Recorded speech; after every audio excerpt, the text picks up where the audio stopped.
Named? Yeah. Yeah, just say got it. It's they're sending it to their. Yeah, I understand that. Okay, I understand. All right, why am I not saying us? I thought this was speaker here. Because currently right now, it is speaker view and we currently have this speaker view and it's the OSC club too, because you did Testing, 1, 2, 3. working.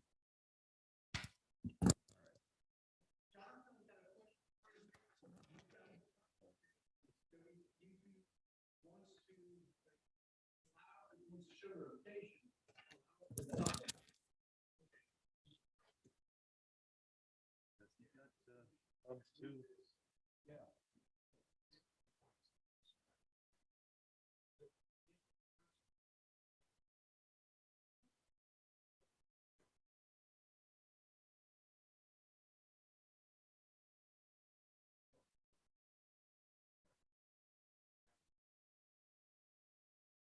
Do you have anything spotlight over there?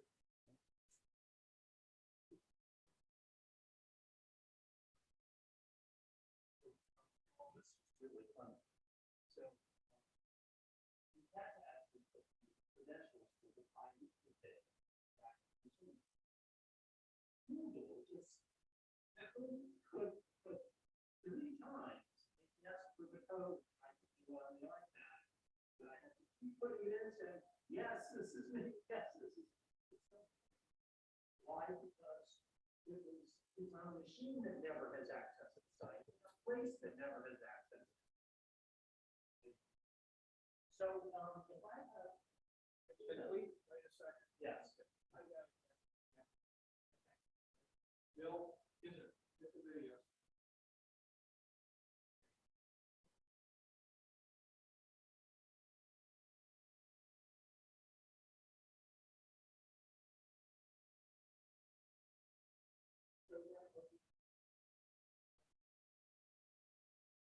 No, we just sign in. Yeah. Just go ahead and sign in.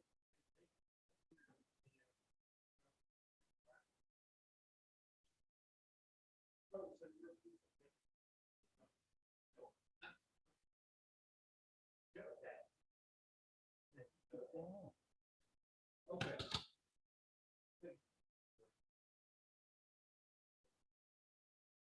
All right. All you have to know is. Show you This ain't working. I ain't quite sure why. All right, well. So it's on speaker view, but it's not showing. Yeah, it's not showing the current, it's not showing the current person. Okay, let me go take a look. All right. Okay, come on over here. Up around the back here. Okay. This is a presentation laptop, so if you've got, slideshow or whatever, you do it here.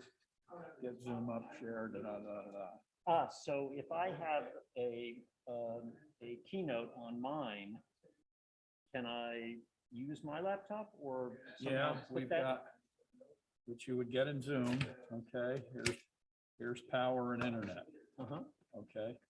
So that's how you would connect for that, okay. okay? All right, What's this for? well, this is all the stuff that connects this to the entire system here. Right, okay? but if I want to show my thing. You get on Zoom with your device, if you're not gonna use ours, Oh. and you go through Zoom, Oh, okay? okay, so the Wi-Fi to this thing? Well, that's a question, okay? Because the staff went and got a new Router? yeah, well, a new router and a bunch of other stuff. Mhm. And at this point, I am not sure what works because the package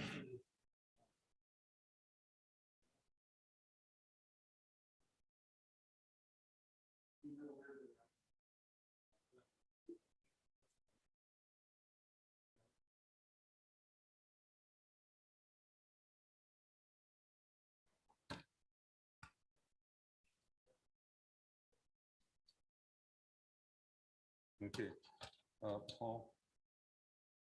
The reason why the gallery, okay, this is the problem, so this is what's going on because they're broadcasting to YouTube on that machine. Now, transmission of sound from that machine triggering this thing right now. And that's why, and so Okay. you're not gonna get it with this setup here at this point. Okay, Okay, well, I'll just put it on the other view. Okay. All right. Sorry about that. There's always, there's always these little things. Oh, when you add things to things. Well, the QR code doesn't seem to work. My phone recognizes it as a credential, but then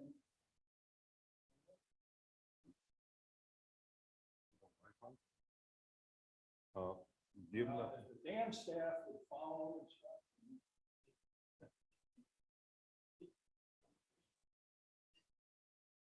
no problem.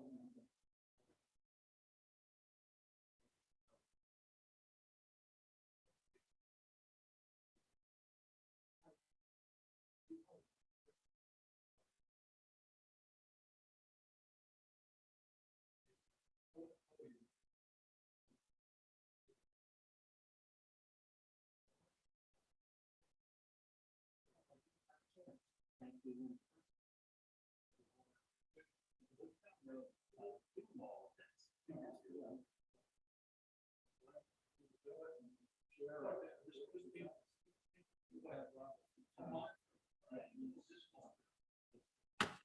Hold up. Yeah.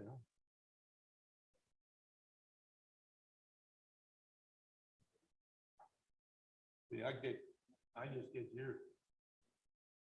I get yours and you get mine. Wait a second. All members?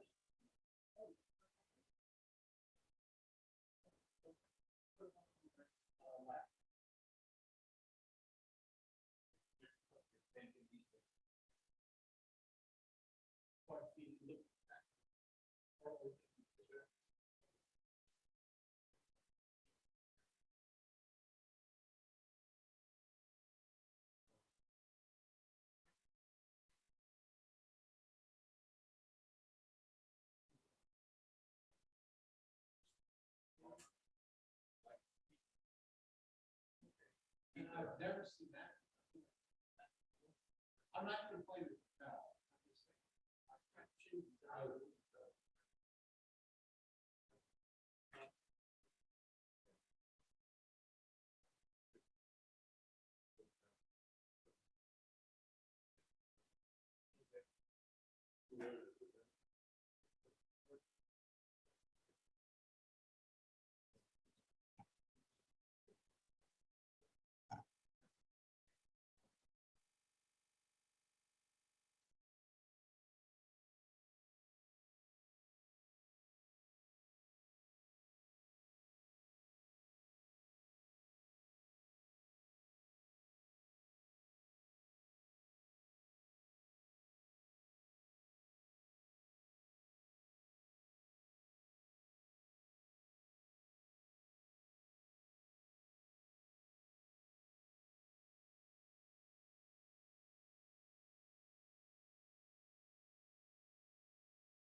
Okay, is my audio coming into the room?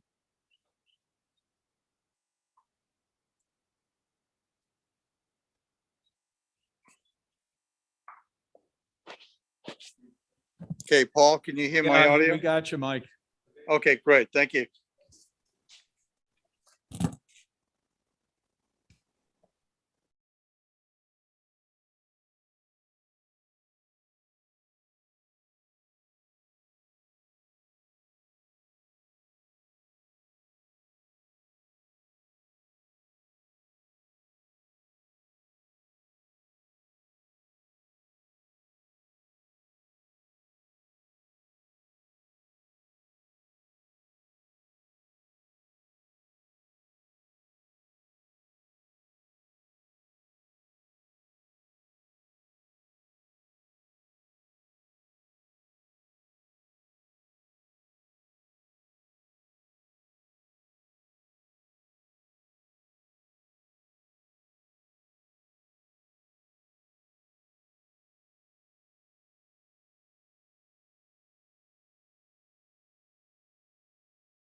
That's what they all do. That sounds good, okay.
2, 3.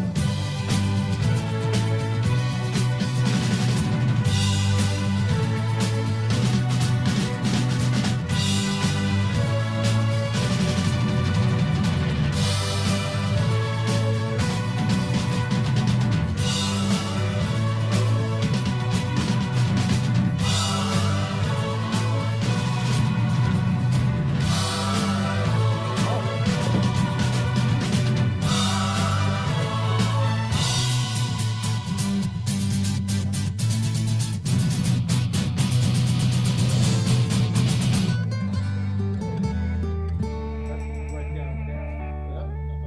That is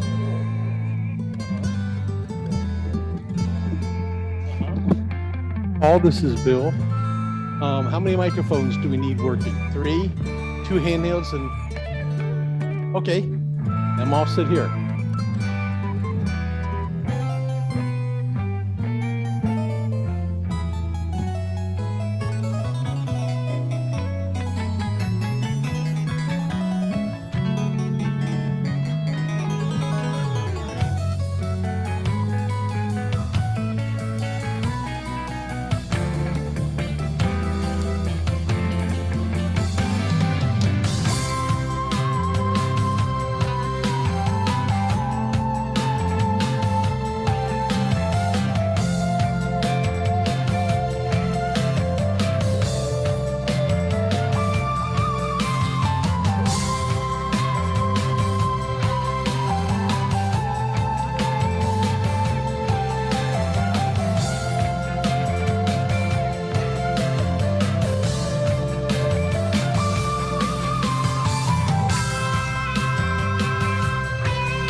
That was, no, that was where the tickets got. I'm not gonna do that.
Okay.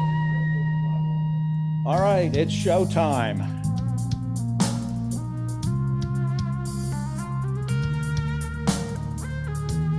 All righty.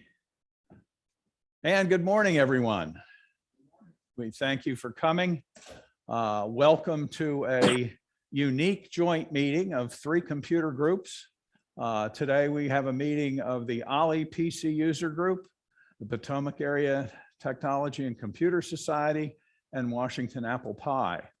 I'm not absolutely certain But Pat Aces is now 44 years old, having been founded in May of 1978. And Pi was founded when?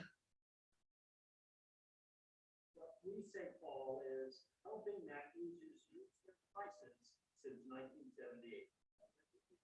Okay, well, same year, not sure when. The answer is the underlying groups were responding to the introduction of basically 3 lines of computers in 1978. The Tandy Model 1 and Model 3 in 77, Commodore computers that year, and the Apple II in that year. So that's kind of the background. Pat Aces was formed from a consolidation of 2 groups. That originally Tandy Group that changed its name several times, and Washington area, originally Commodore User Group. And we joined the 2 groups together in 2012 because we were dropping off to 50 members apiece and had a lot of the same officers, and it made it a lot easier to do 1 board meeting a month rather than 2. But first of all, I want to introduce everybody to the Osher Lifelong Learning Institute. They are our hosts here. Ollie is one of 124 or 125 Osher institutes at universities and colleges across the country. This Ollie is a little unique in that it is its own independent 501c3 nonprofit educational organization. We are affiliates of George Mason. We sit in this location and another one up in Sterling that are university owned or leased facilities. But we are not in the Osher GMU. Ollie is not part of the Ollie continuing or the GMU continuing education department, which an awful lot of Osher institutes are. This Ollie was formed in 1991. We have about 1,000 members, and I would invite any of you who are not familiar with Ollie to take a look at the Ollie website. That's olli.gmu.edu. We have some very terrific introductory memberships, special membership deals right now. If you happen to be a retiree from George Mason or from a Northern Virginia public school system, there is a $150 discount from our usual full-term membership fee. And right now, since there's also a $300 special introductory full-year membership fee, if you are a retiree from one of those organizations I just mentioned, you can join Ollie for $150. And what that entitles you to is the ability to take classes at Ollie locations or via Zoom. Ollie has classes 26 weeks a year, 8 weeks in the spring and the fall, 4 weeks in the winter, 6 weeks in the summertime. Our program is what we like to refer to as all you can eat. You can take as many classes as you can sign up for. With the exception of, in certain cases, somebody like John may be teaching a photography course and he wants to do it with only 20 people in the class. That's the only time there's really a restriction.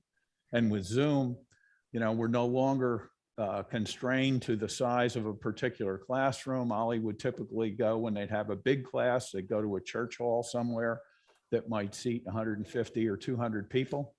But now with Zoom, it's pretty much unlimited. I would just ask the folks as you come in, there are sign-up sheets in the front. There's a special one for WAC over on the, for WAP over on the left-hand side there. So that'll give you a little understanding and idea about whose facilities you're sitting in. As I say, these facilities are owned by George Mason University, but Ollie has been using them since 94, 95, I believe.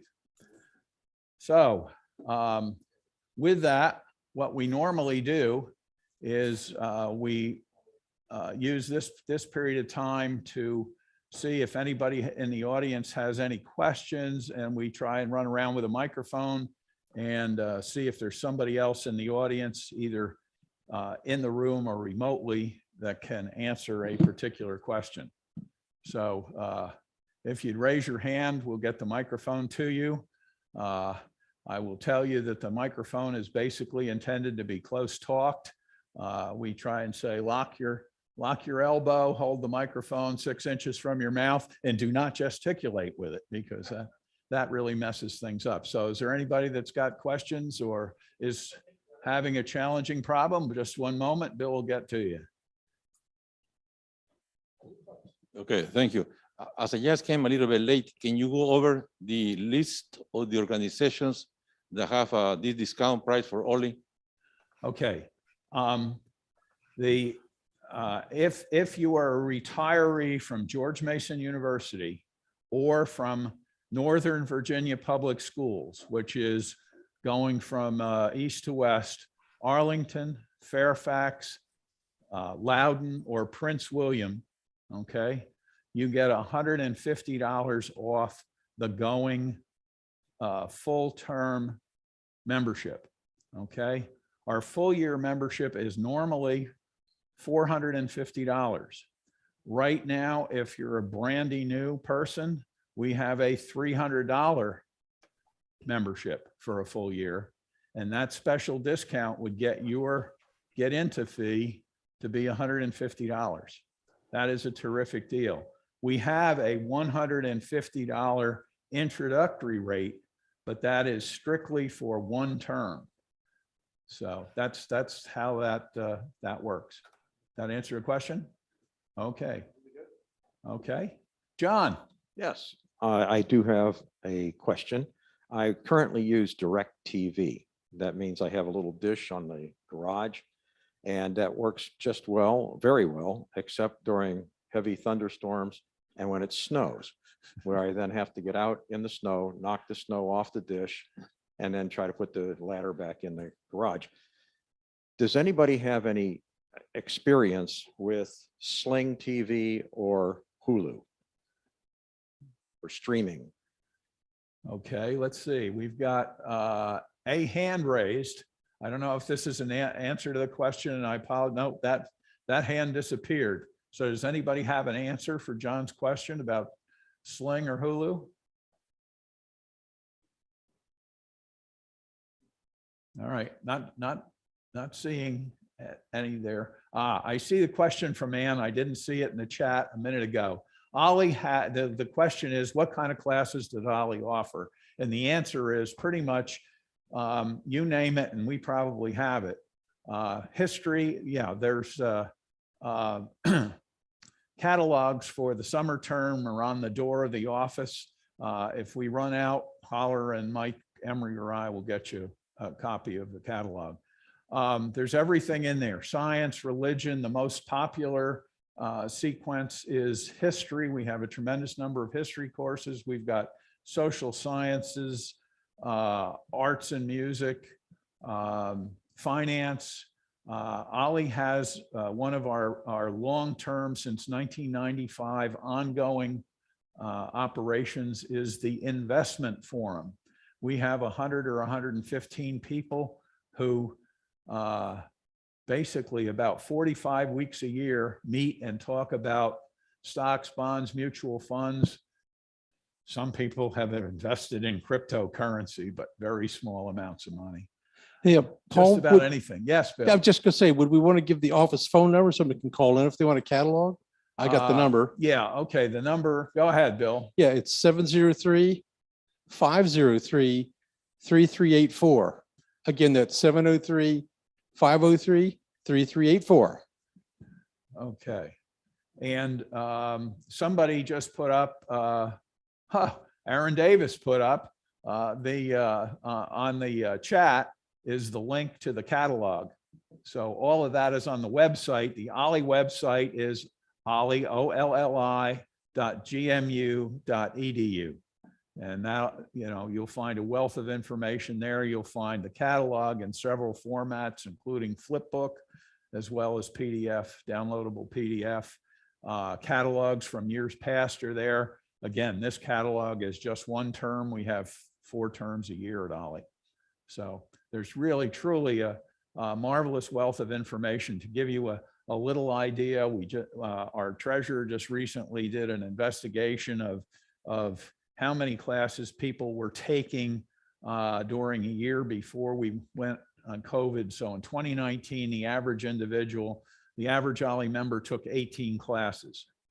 After Zoom in 2021, the average person at Ollie took 21 classes. So it really gives you an idea of the variety and what I call the value equation, what you get for your money. As I said, the Ollie typical cost is $450 a year. There's another organization down the road where you can get membership, okay, for $75. But classes cost, I think it's $55. So by the time you take 7 classes and pay for a year's membership, you got the $450 and you've only had 7 classes. I won't tell you what I'm talking about. Okay. It is a competitor. I refuse to name them.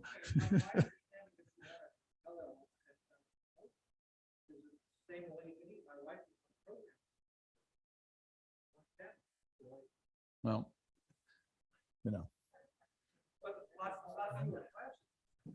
let's not start talking religion.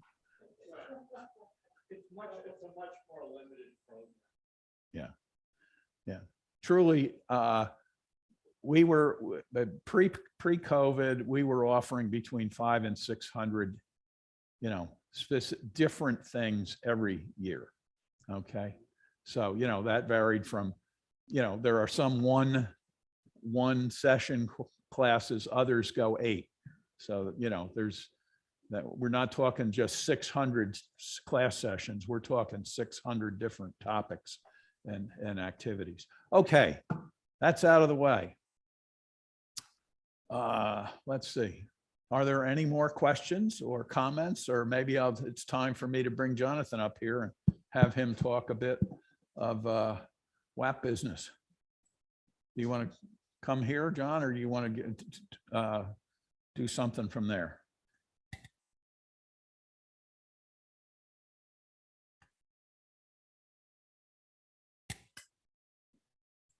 We will mic you up.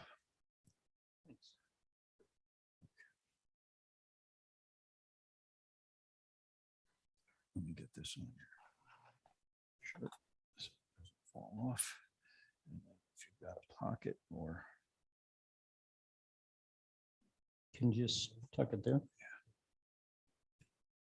Okay. We have a few copies of the catalog.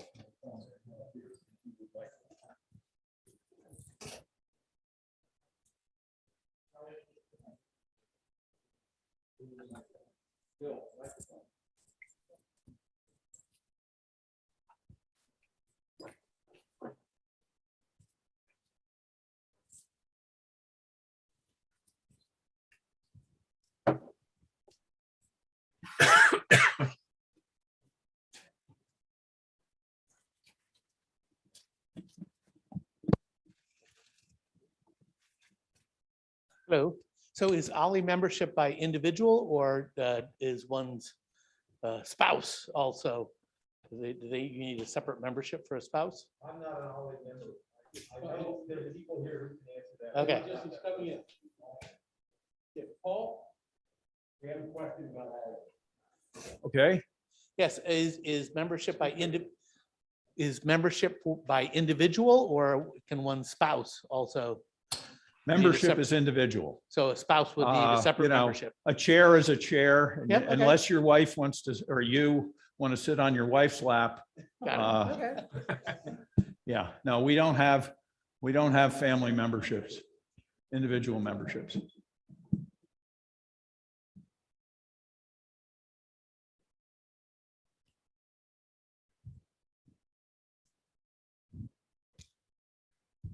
Good morning, everyone. I'm Jonathan Bernstein, and I'm one of the PI directors.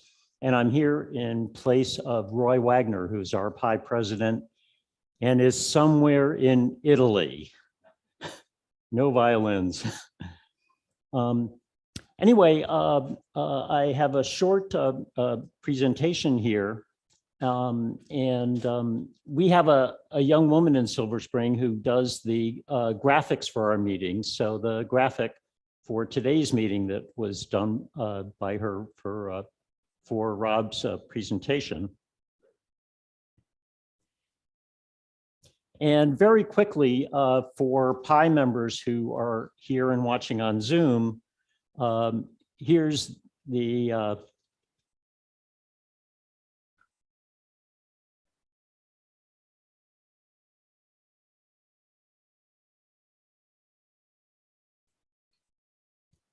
when technology works, it's really great.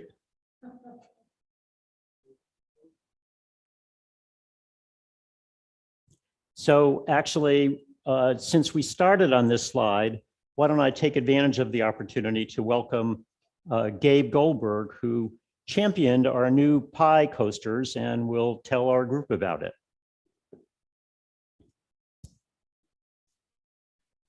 I thought for a while. You got a mic for me? Here, use this one, Gabe. No, this is bringing that one. Okay.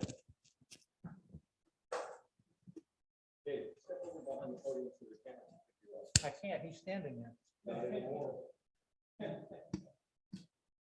I thought for a while that it would be fun for PI to have swag, to give stuff away as premiums, rewards for members, and also for marketing, because I've found different groups, different organizations, based on just finding things with their logo, with their names in different places. And so we have Washington Apple Pie coasters. There's a pile of them over there. And if there are more people here than there are coasters there are way more coasters in the trunk of my car than there are people in the room. This was a collaborative effort. Lots of people made suggestions on what we should get and how it should look, and people contributed to exactly what it should say and what it should look like and the colors that it should have. And the company that I dealt with, 4imprint, which you may be seeing advertising on TV, was absolutely great to deal with. They have a very elaborate catalog, almost as elaborate as the Ollie class catalog, of different things that you can put logos on and organization names on. And I bought a sack of other stuff, swag, probably not anything close to what Rob is going to show, but different gadgets, gizmos that come with organization logos and information. And I'm going to suggest that what the next one might be for Apple Pie, and maybe PADX also should look at something just to put out and show people we exist and get the name out and help market the organization. But putting together the coasters were fun. I'm really happy with how they turned out, because 4imprint was very, very easy to deal with, very pleasant to deal with. Any delays were all on our part, Apple Pie's part, just figuring out what it ought to say. But I think the result paid off. Thanks so much, Gabe.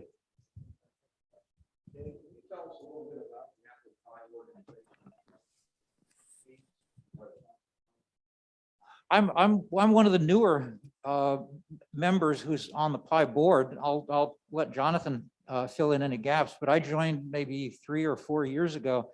I use a Windows computer, but the rest of my stuff in the house is Apple. I have an Apple Watch, I have an iPad, I have an iPhone. We have 3 HomePods that I can tell to do different things throughout the house. And my wife has an iPad and an iPhone. And I joined Apple Pie because I wanted to see what was going on, what was happening in the Apple community. There's an intermittent SIG that meets the mobile lifestyle SIG that talks specifically about the mobile devices, the phone and the iPad. We meet 4 times a month. 2 Saturday mornings are the clubhouse, which is basically just an informal gathering. It was in person back before COVID. It's been online since COVID. And it's just an opportunity to chat and share experience, get advice, solve problems, ask questions. Aaron Davis from Apple is a regular participant and contributor, very good about sharing links. When something is being discussed, links will show up from Aaron, giving online Gabe, resources. which he already did in this meeting. Yeah, he's already been posting some links already.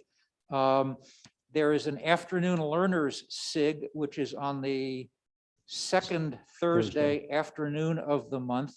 And again, it's been online since COVID. Before that, it was meeting, I think that always met at the church in Bethesda. And you're at the main meeting for Apple Pie, the fourth Saturday of the month in the morning. Same as PADAX, there's an active discussion list where people ask questions about Apple equipment. Aaron shares news and resources and very promptly puts out links when Apple updates all the operating systems for all the different devices.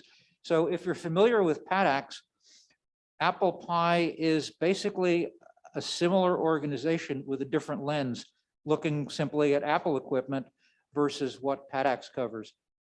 If you have a mixed technology home where you've got some stuff from Apple and some from Windows or Linux, both groups are equally benefit. Comparable dues, I think Apple Pie membership is something like 350. Is that right, Jonathan?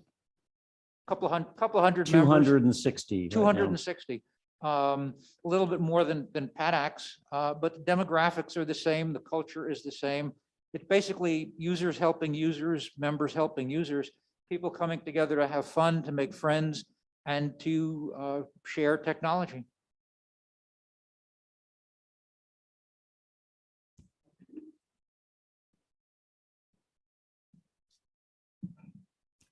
Thanks so much, Gabe.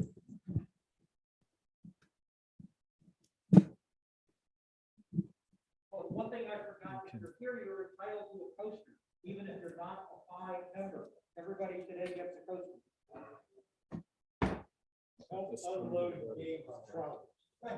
Mhm. Thank you.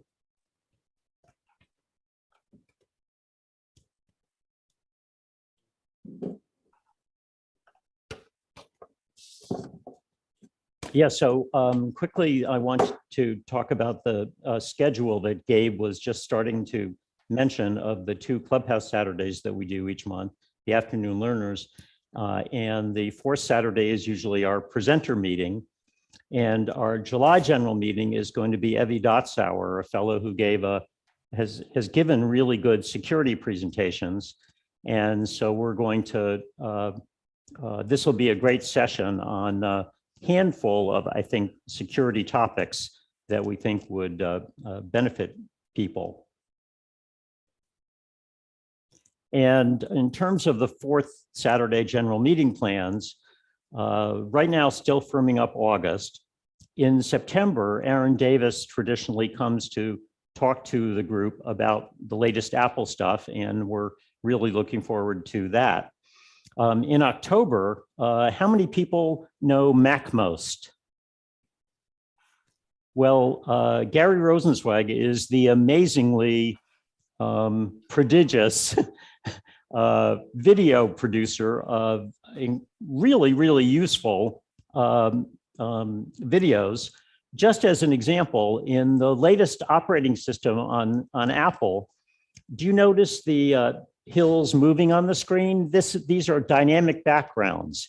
That is a new feature of Keynote on the app. And how did I learn about this? From watching a Gary MacMost video.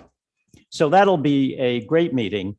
In November, we're still actually trying to work out a return visit to the XR lab of Jim McLean at George Mason. Now, I think Pi members might remember this goes back to pre-pandemic when at a pre-Thanksgiving meeting, we had a great session where he demoed for us all of the tools that he was, that the students were using. And the funny thing is that with our older group, we think of AR and VR as distinct, but the students don't think of it that way. He explained that the students just think These are all tools to help them with their work. And he calls Lab XR, which is it's all of these things because that's how the students get to it, treat it. So hope if we're able to arrange that, that will be a great, great session. So one thing I wanted to promote is the latest from our Pi YouTube page.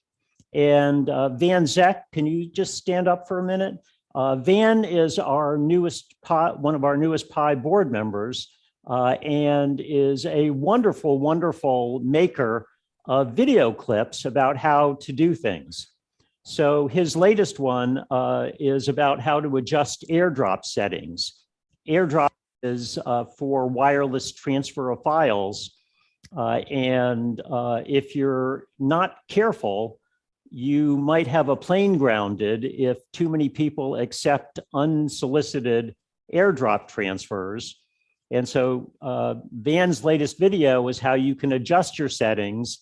And we encourage everyone to consult this video before they're taking a train or a plane, just to be sure that they are good for that.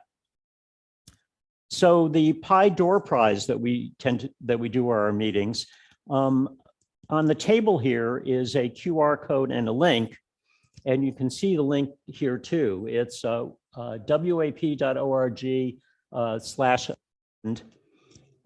and it will allow you to fill in an online Google sheet that's an attendance sheet.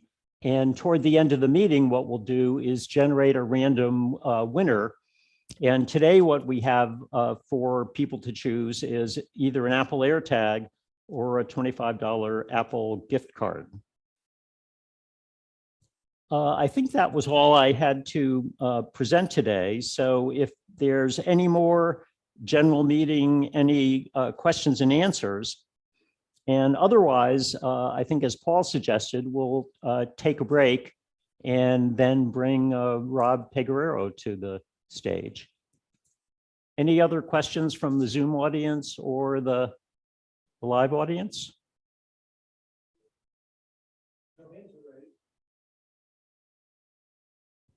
All right, if that's the case, Paul, shall we take a 5 or 10 minute break?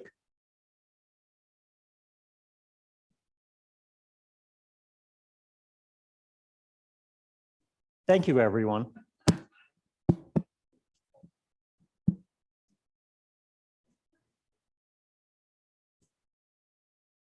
It is just a pleasure to meet you.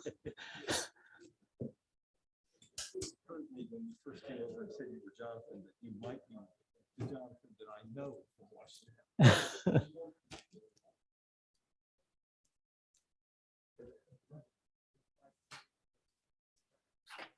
Put that in to kill the speakers.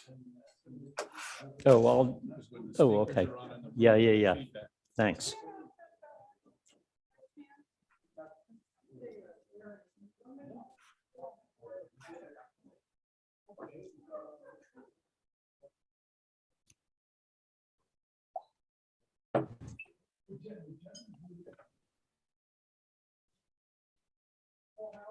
Did we then want to try to clear this for?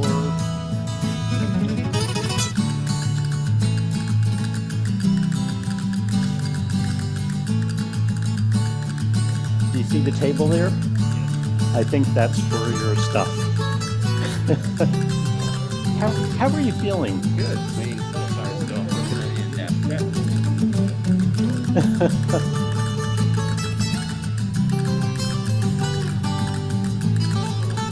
Can I help?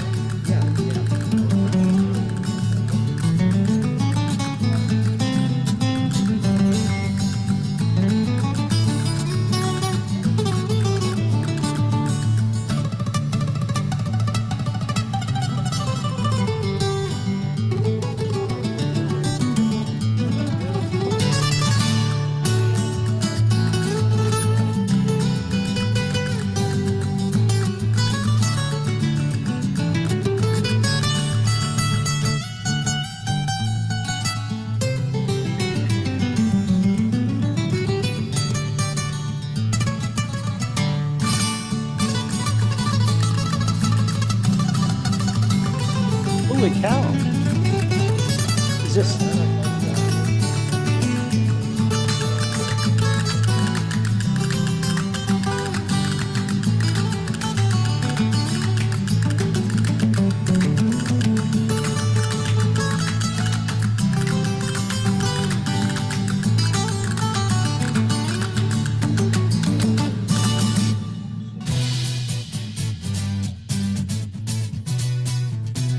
Looks like we could have a whole closed table, Rob.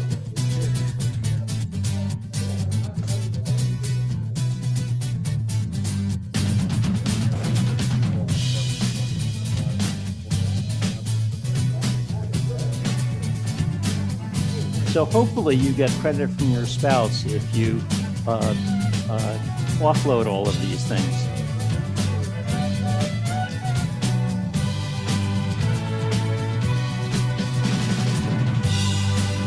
Yeah.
might get boring, yes, with the mute button.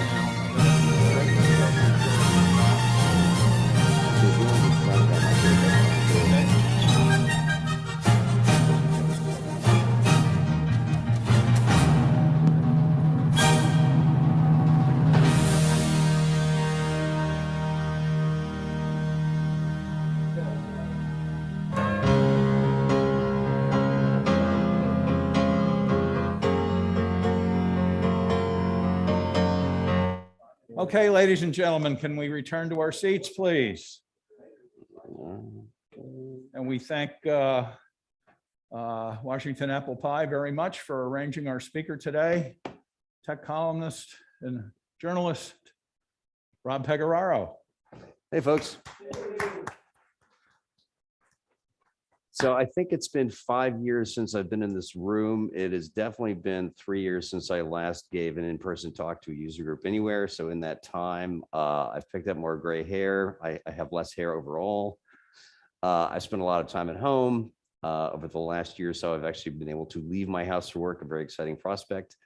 Finally managed to get COVID 3 weeks ago. It was the gentlest possible case. So vaccines work. That's my plug for that. And yeah. In that time, I've had a lot of stuff that I'd picked up at the last round of tech events in late 2019 and early 2020. Then there were ones that lots of stuff got sent to my house, and I picked up more over the last year or so of Resume Tech events. And I'd like to unload some of it because, yeah, it's starting to take up space, and we don't live in that big of a house in the first place. So today I thought I'd talk about sort of 3 big picture topics where there's a lot of stuff that's going on, not all of it good, some of it bad, that affects the kind of technology we can use, what you can do with it, what other companies and governments can do with it. And this is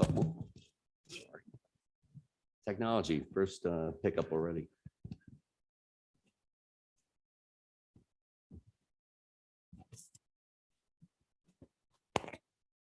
I think we've got to go with And get the medical tape and put it on people's yeah, cheek. there we go. I think, Where's Bill? Didn't we have some of that? you know, I didn't have my ears fitted for this or anything.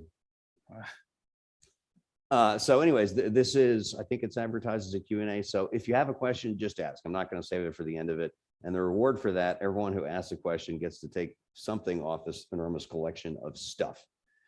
So yeah, let's get to it. First thing I want to talk about is something that has especially been in the news over the last 24 hours or so, digital privacy. All of these little computers we have in our pockets are great at getting us access to the stored sum of human knowledge, along with cat videos and directions and other useful things, but they're also super helpful for other people to track us, and not all in the obvious ways. Location privacy is one thing that's been in the news a lot. And certainly with Supreme Court hitting the undo button on 50 years of precedent and allowing a lot of really sweeping laws criminalizing abortion, raises the prospect that a lot of state governments will want to know where people have gone. And unfortunately, there's a lot of ways they can do that. So let's first talk about, yeah, people love to talk about the company that makes the software for your smartphone. That's an obvious case because they need to know where it is. Certainly for a Find My Phone function, Apple or Google needs to know with a high degree of accuracy where in the world your phone's been. And Google as well, so much of their services and their advertising is based on knowing where you're at. Google also gives you a lot of useful services. Certainly when I go home and put the mileage for this in my little spreadsheet I use to populate my Schedule C at tax time, it's very helpful to see my location history. So there's a lot of worry, you know, under what circumstances can companies give up this? Do they need a warrant? Is it available other ways? And over the last few years, we've realized that in some ways the problem, Apple and Google are the least of our concerns. One way your location privacy gets violated all the time is other apps on your phone. If there is a location tracking component, maybe to personalize the ads, maybe for some other thing the app does that's actually part of its advertised function, that data is stored and can go somewhere and can be resold. And it turns out there's a big business among data brokers to traffic in that, monetize it. And we kind of didn't know this was happening for years and years. Now we do. The great thing is you can actually control that.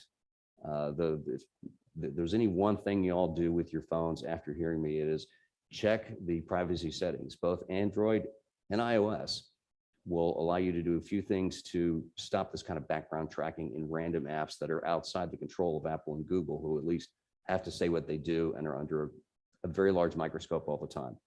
You can tell any one app that it can only get your location when you're using it, not when it's in the background. That is really handy, and those controls seem to be so effective that a few weeks ago, Facebook of all companies decided just out of nowhere that it would stop asking for background access to location. They've had the option of, suggesting that, oh, your friends are nearby with that background access to location. They said, nope, we're going to turn off all those features, including weather forecasts. And we're also going to erase our records of people's stored locations, unless you opt in to keep that around, which is actually a huge and good thing they did. I'm surprised they didn't get more attention. That's doing what's called data minimization, getting rid of data you don't usually need, also known as something most companies cannot be bothered to do, because you might need that data later on. There could be some way to turn it into money. And the other control you now have, it's been in iOS for a little while. It's in the current version of Android as well. If you have a very, very old Android phone, you had this function back around like 2008, which is to give an app only your approximate location. So all those weather apps you have, your forecast is not going to be that different if it knows that you were at this block of Roberts Road versus you're within half a mile of Fairfax City. Turn that on. And so apps that may or may not be ad driven, but certainly don't need your precise location, will have enough to work, but not enough to implicate you. So that's the good news. Yeah. So these are buttons that whenever I phone, that you do it on. So I'll show you, actually, is there a way to? Yeah, if you start doing on your phone. Yeah, that's right. Actually, first of all, of course, this is doing this in Android. So this is the current version of Android. In the settings app, you have privacy, and you can see permission manager. I think actually there's often two ways to do anything in Android. So here we're going to go location.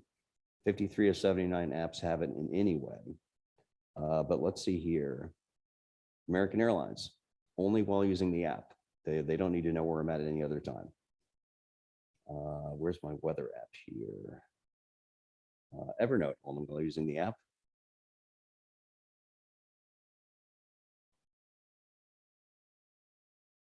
Let's see, not allowed. But the CES app, I don't know why I still have that on hand.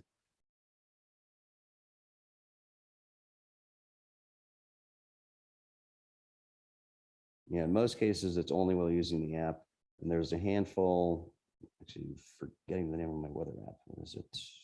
Today Weather, that's right.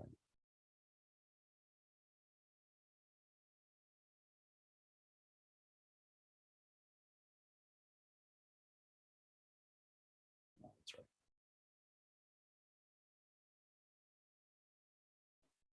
So the weather app, you do sort of want that all the time. So it can tell you if it's about to rain, but use precise location is off, although it just gone on again. So I would like to know what went on with that, because yeah, I don't think I'm going to get a whole lot of extra help from it knowing where I am within a 1 block radius versus half a mile or so, or a mile.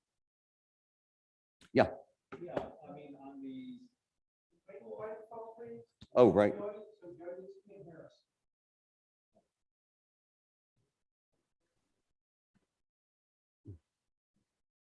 I think I'm going to stay in the middle, Paul, and ignore what's happening on the computer. Hi, on the, the main screen pull down there. Yeah. You have a little symbol for location. If you turn that off, does that really work, or is somebody backdooring things anyway? So, well, actually, that's part of my next bit. So that turns off all location features, which I don't think is super helpful, because that will break things that you actually need. Unfortunately, you have to look at this as at a company by company proposition. So how accurate are they getting? Who exactly is getting access to this? Because certainly it's easier to know what Apple or Google do. They have very clear privacy policies. They have a lot of people looking at what they do, but the random ad network in whatever weather app you use, or, you know, some third-party flashlight app, who knows? That's the ones you got to watch out for. So the other part of this, though, is the companies that make these things useful at all by providing service. For your wireless carrier to know where your phone is at, it needs to provide you service. It needs to know where your phone is at, which is sort of obvious. What's not obvious is that they keep this information, and for longer than you might think. Last I checked, and I've checked this a few times over the last several years, with Verizon, they retain the cell site location information based on like triangulating, you know, there's one tower on 50, one on 66, or one right in the center of town. Therefore, we can position this device to within, say, several hundred feet. And in the middle of a city, it can be much more precise. If you head 50 miles west on 66, it will be less precise. Verizon keeps that data for 1 year. T-Mobile keeps it for 2. And AT&T, it can be as long as 5. No one has been able to tell me what the business case is for keeping this data around for that long. That's a huge failure of data minimization. And it is one thing that Apple or Google cannot fix. You know, they can only control the software on the phone. This is all done at the carrier level. And so this is a huge amount of data that's really handy. And whereas Google, I can look up my location history. I can edit it. I can delete some or all of it. And I can certainly look at it and do something useful with it. I can't do anything with all this data that the carriers have accumulated on me. And so that is something that can only be fixed through law. And that's what I'm going to that's my New Jersey accent surfacing. What I'm going to talk about next, and this has been a sort of frustrating thing because we have seen for years that, yeah, it's kind of weird. We sort of forgot to do anything about digital privacy in the US. We have one set of laws for financial data. That's good. We have another set of laws for children under 13, above 13, you're all good. And then another one for health insurance, health data, the HIPAA Act, mainly known as the law that makes you fill out that piece of paper anytime you go into a doctor's office. Can we do more than that? It's certainly possible because what we have right now is we're letting other people do the job. I call it policy outsourcing. So first of all, the European Union is very activist on this front. And so they have statutes like the General Data Protection Regulation, about a 55,000 word statute that defines at a really high level of detail what companies can do with your data, what rights they have to give to you to look at it, edit it, delete it, whatever. If you don't like seeing a cookie banner on every single website you now visit, that's the EU's fault, because they decided, well, people should have control over that. The actual utility of those cookie banners, there haven't been many studies done, but the surveys I've seen suggest most people just smash that accept button because they just came to read the story or look at the picture or the cat video or whatever. More recently, we've seen some states take their own actions. California has the California Consumer Privacy Act, CCPA, which is why you see buttons that say, do not sell my personal data. It is often unclear to sites what exactly sell or personal data means. I know I talked to the guy who runs one really good travel industry blog. He had that button. It didn't actually work. He didn't realize it. It had been broken for months. No one had mentioned it to him because no one actually looks at those things. How this comes into play right here in Virginia and other places that are a long way from Sacramento or Brussels is companies don't want to make two of something. So they will make the site GDPR compliant. They will add that CCPA button to the app or the site and then show it everywhere, even if it doesn't do anything for you right here. Can we do something else about it? There have been a lot of bills introduced. Over the last year or so, I've started doing updates on tech policy at PC Mag. And so I don't think there's a single month that's gone by where I haven't written about some bill that's trying to take a look at either sweeping privacy regulation or looking at a little part of it, like curbing data brokers, saying you can't traffic in location data. There was one that specifically addressed privacy policies, and it was, I forget the actual full title of the bill, but it was abbreviated to the TLDR, Too Long Didn't Read Act. And it actually mandated good things like saying you have to say how long you keep the data, show me in a flow chart where it goes, who else gets it, which would be great to see because right now privacy policies are written by lawyers to ensure the company can't get sued. After that, if somebody else with an English degree looks at them to make them a little more legible, provides a sort of TLDR summary at the top, that's great, but it's not required. Yeah. Give me a chance to open this. Ron, could you just repeat the question? Oh, yeah, thank you. Going back a couple of minutes. I, with religious fervor, turn off every cookie I can, and I have my browser set so when the browser is shut down, it deletes all cookies. Are you telling me that when I turn off all those cookies that I can turn off by clicking manage on the banner, that they're not actually turned off even though I use the switches to turn them off? Because I live in Virginia instead of California. So that's a browser. So the question is, if I manage cookies with religious fervor to delete them, make sure my browser doesn't keep them, can a site track me in other ways? So this is sort of outside the force of law. This is more, you can almost say it's regulation as enacted by Google if you use Chrome, Apple if you use Safari, Mozilla if you use Firefox, Microsoft if you use Edge. 3 of these 4 browsers have one thing in common, which is that they now by default block third-party cookies. So those are the ones that ad networks use to track you. First-party cookies, like if you go to my WordPress blog, I know it sets some cookies, I forget which. I don't actually get to have a whole lot of oversight over that. But they're basically there to do useful things like, track who visits what stories. There's a limited amount of ad personalization done. It's things like saving site preferences. Somebody said a while ago, if whoever invented the cookie standard had said, we're going to call these little snippets of text that a site drops to your computer, we'll just call them web preference files instead of cookies, which is a cute name, but also meaningless. We might not have had so much anxiety. But the problem is cookies can also be used to track you around the web, to build a profile much bigger than what you do at this one site, and to get an insight on your reading activity that a print publisher would never get, a TV station would never get. And so Firefox, Safari, and Edge block that third-party tracking. They also by default block the Facebook like and share buttons that Facebook has historically used to follow you around the web. Where confession, when the Washington Post site added these social plugins around like 2009 or 2010, I focused mainly on the fact that readers were telling me it was weird and creepy to be at the Post site and see, their name and their friends as so-and-so liked it. And so the Post had to very quickly prepare and opt out because readers were not cool with that.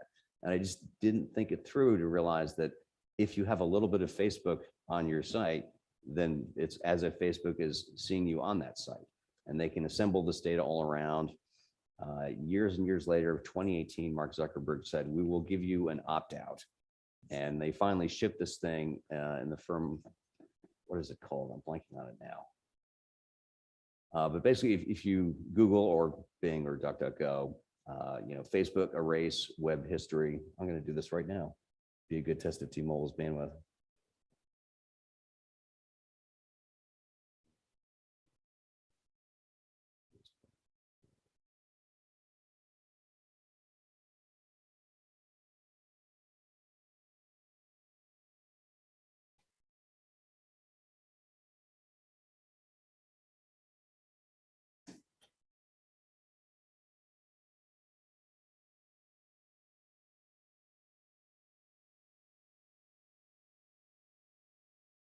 Off Facebook activity, which actually is exactly what it's tracking.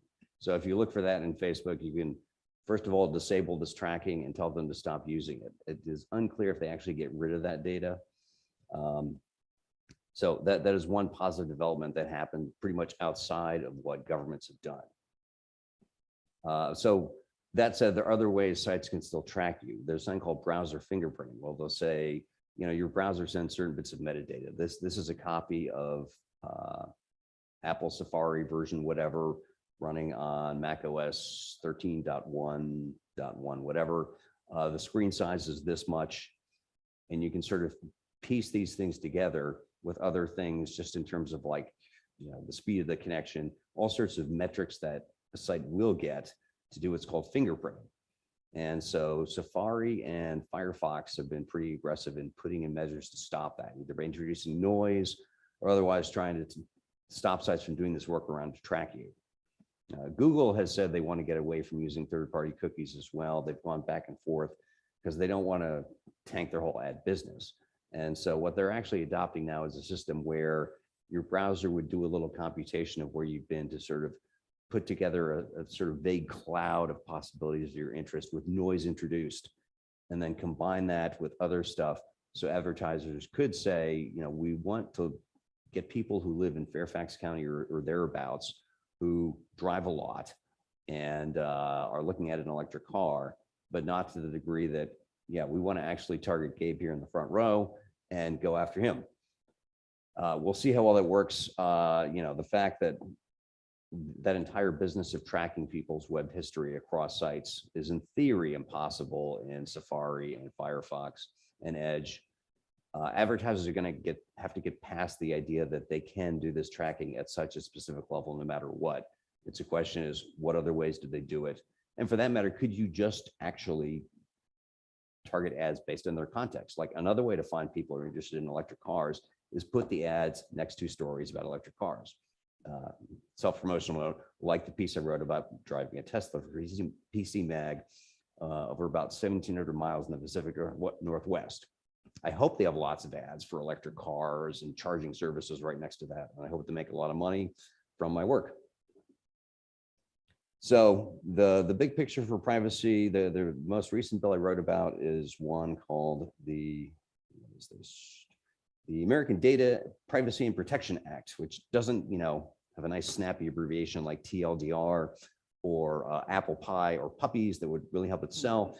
It seems to offer a reasonable compromise over the two biggest issues. Number one, Republicans and free market types do not want states to be able to keep more restrictive privacy laws that will keep forcing companies to develop different versions of their apps.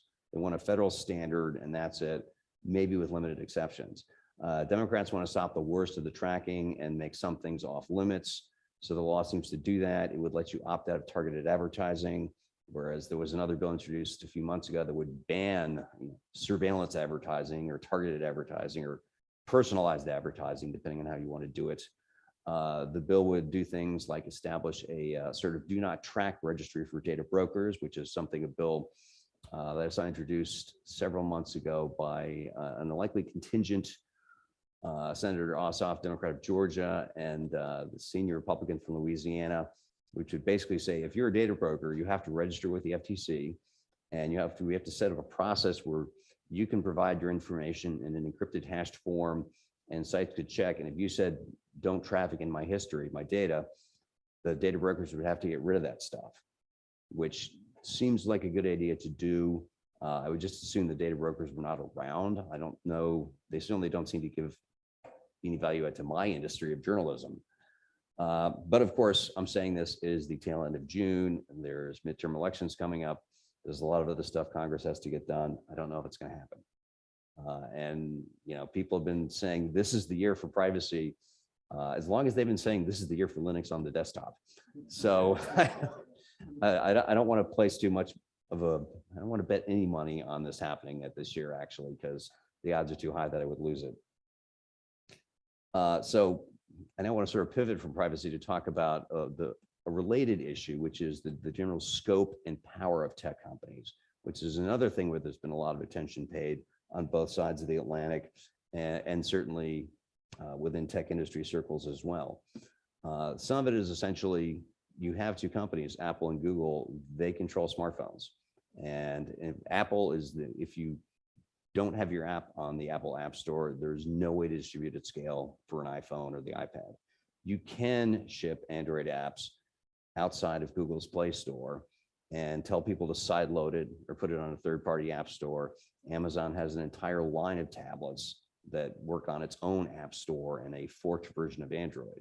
But there's still a whole lot of control, and Apple and Google have shown they like exercising that control to line their pockets, to the extent that Apple has always said, if you're going to have a digital transaction, like a subscription for content or to download a song or a movie or whatever, you have to use our payment system, which means we take 15 to 30%, depending on if it's a subscription or an in-app purchase.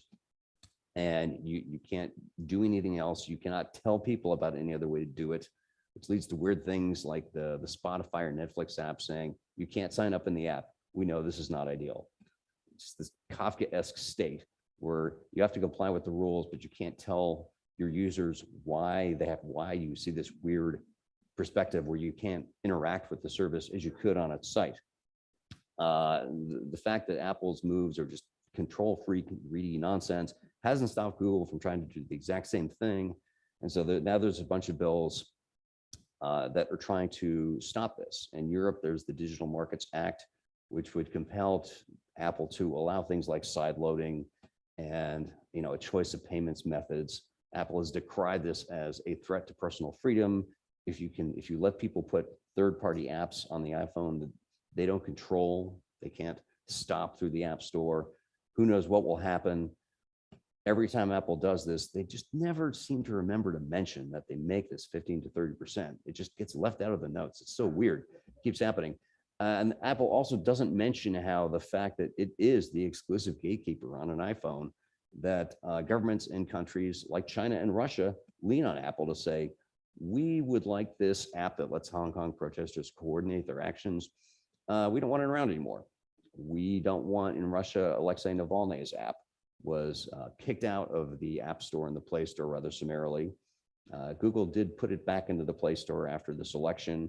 The app was supposed to let people coordinate their votes, basically for the party candidate not behind Vladimir Putin, who had the biggest chance of succeeding. Vote for this person, whoever they are, it doesn't matter.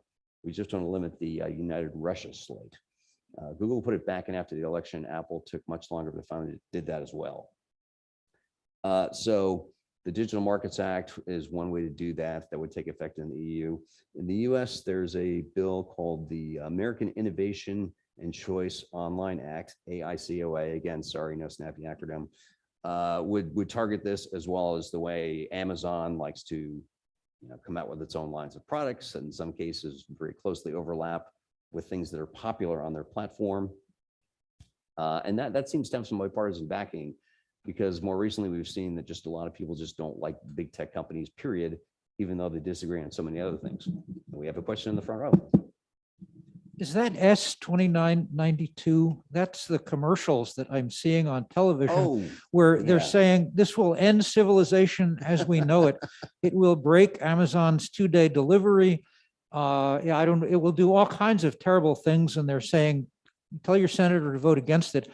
And that was baffling for a while until I figured out that it was just trying to rein in the tech companies. Is that the bill you're talking about? It is indeed, yes, S2992. Sometimes I remember bill names very clearly, but numbers precisely, but this is not one of those times. There's this whole campaign where, there are legit critiques. You could say the AICOA or S2992 as written would make a variety of services difficult or impossible. They would stop things people actually want. But, I think there is a real issue. Abuse of power it's not a sport reserved for governments. It's not a sport reserved for companies. And we should be able to do something about it. And the question is, how far does it go? And there are legit critiques. The most recent version of it, people called out that either they'd added or taken out some measure that would have essentially said you can't discriminate in how you moderate content. You can't use content moderation to punish a competitor, which if that means people can launch a lot of nuisance lawsuits at Facebook or Google saying, or YouTube or whatever, you're downranking our content because you don't like what we're doing, even though the actual reason is you're a bunch of anti-vax quacks or QAnon nutcases. Speaking as someone who, many of my best friends are lawyers, let's not write laws that are going to be lawyer food, that will invite a lot more lawsuits, that will just waste time and accomplish nothing, but pay for a few more college tuitions for people who live in Potomac or Great Falls or whatever. That's not really a solution. And there's a long history of writing bills with unintended consequences that don't actually solve the problem they're advertised as solving, do make things inconvenient and difficult in other ways. So, and when the tech industry is like, we can't do anything, this is wrong, fundamentally, like, I'm not a political strategist, but if you endlessly say every solution you're proposing will make it worse, people will stop listening to you.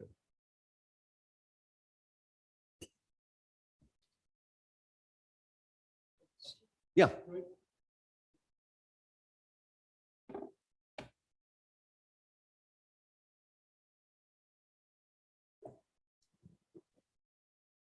I suppose this is more of a comment, but I noticed like in Google searches and on Amazon searches, more and more of the top searches are ad support or ad supported. And so I think both Amazon and Google are losing credibility as to the honesty of their searches. And that's actually some of the arguments in favor of these bills, although again, I don't know that how you could regulate it. Yeah, like a Google search result these days. Let's do a little search for. Actually, weirdly enough, searching for S2992 bill, it is very factual. The first link is the congress.gov result with the bill text. There's no ads. They're screwing up. This can't be right. Maybe they know it's a sensitive search. Yeah. Well, let's do something I was wondering about on the drive over. It had been a little while since I know the intersection of I-66 and the Beltway has been under reconstruction for I think half my adult life, but I didn't realize how far along the expansion of the express lanes had gone west of the Beltway. So let's see, I-66 expansion. How much ads are we going to see here?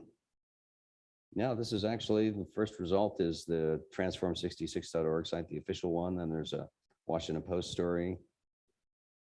I should try this on a desktop browser though. And then they've got some YouTube links further down. It's really not that bad, actually. I have taken to doing a lot of my searching in DuckDuckGo. Number one, to remind myself that you're allowed to use another browser.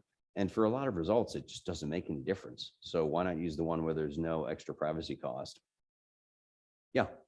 You don't want to just throw the mic over? Oh, I do.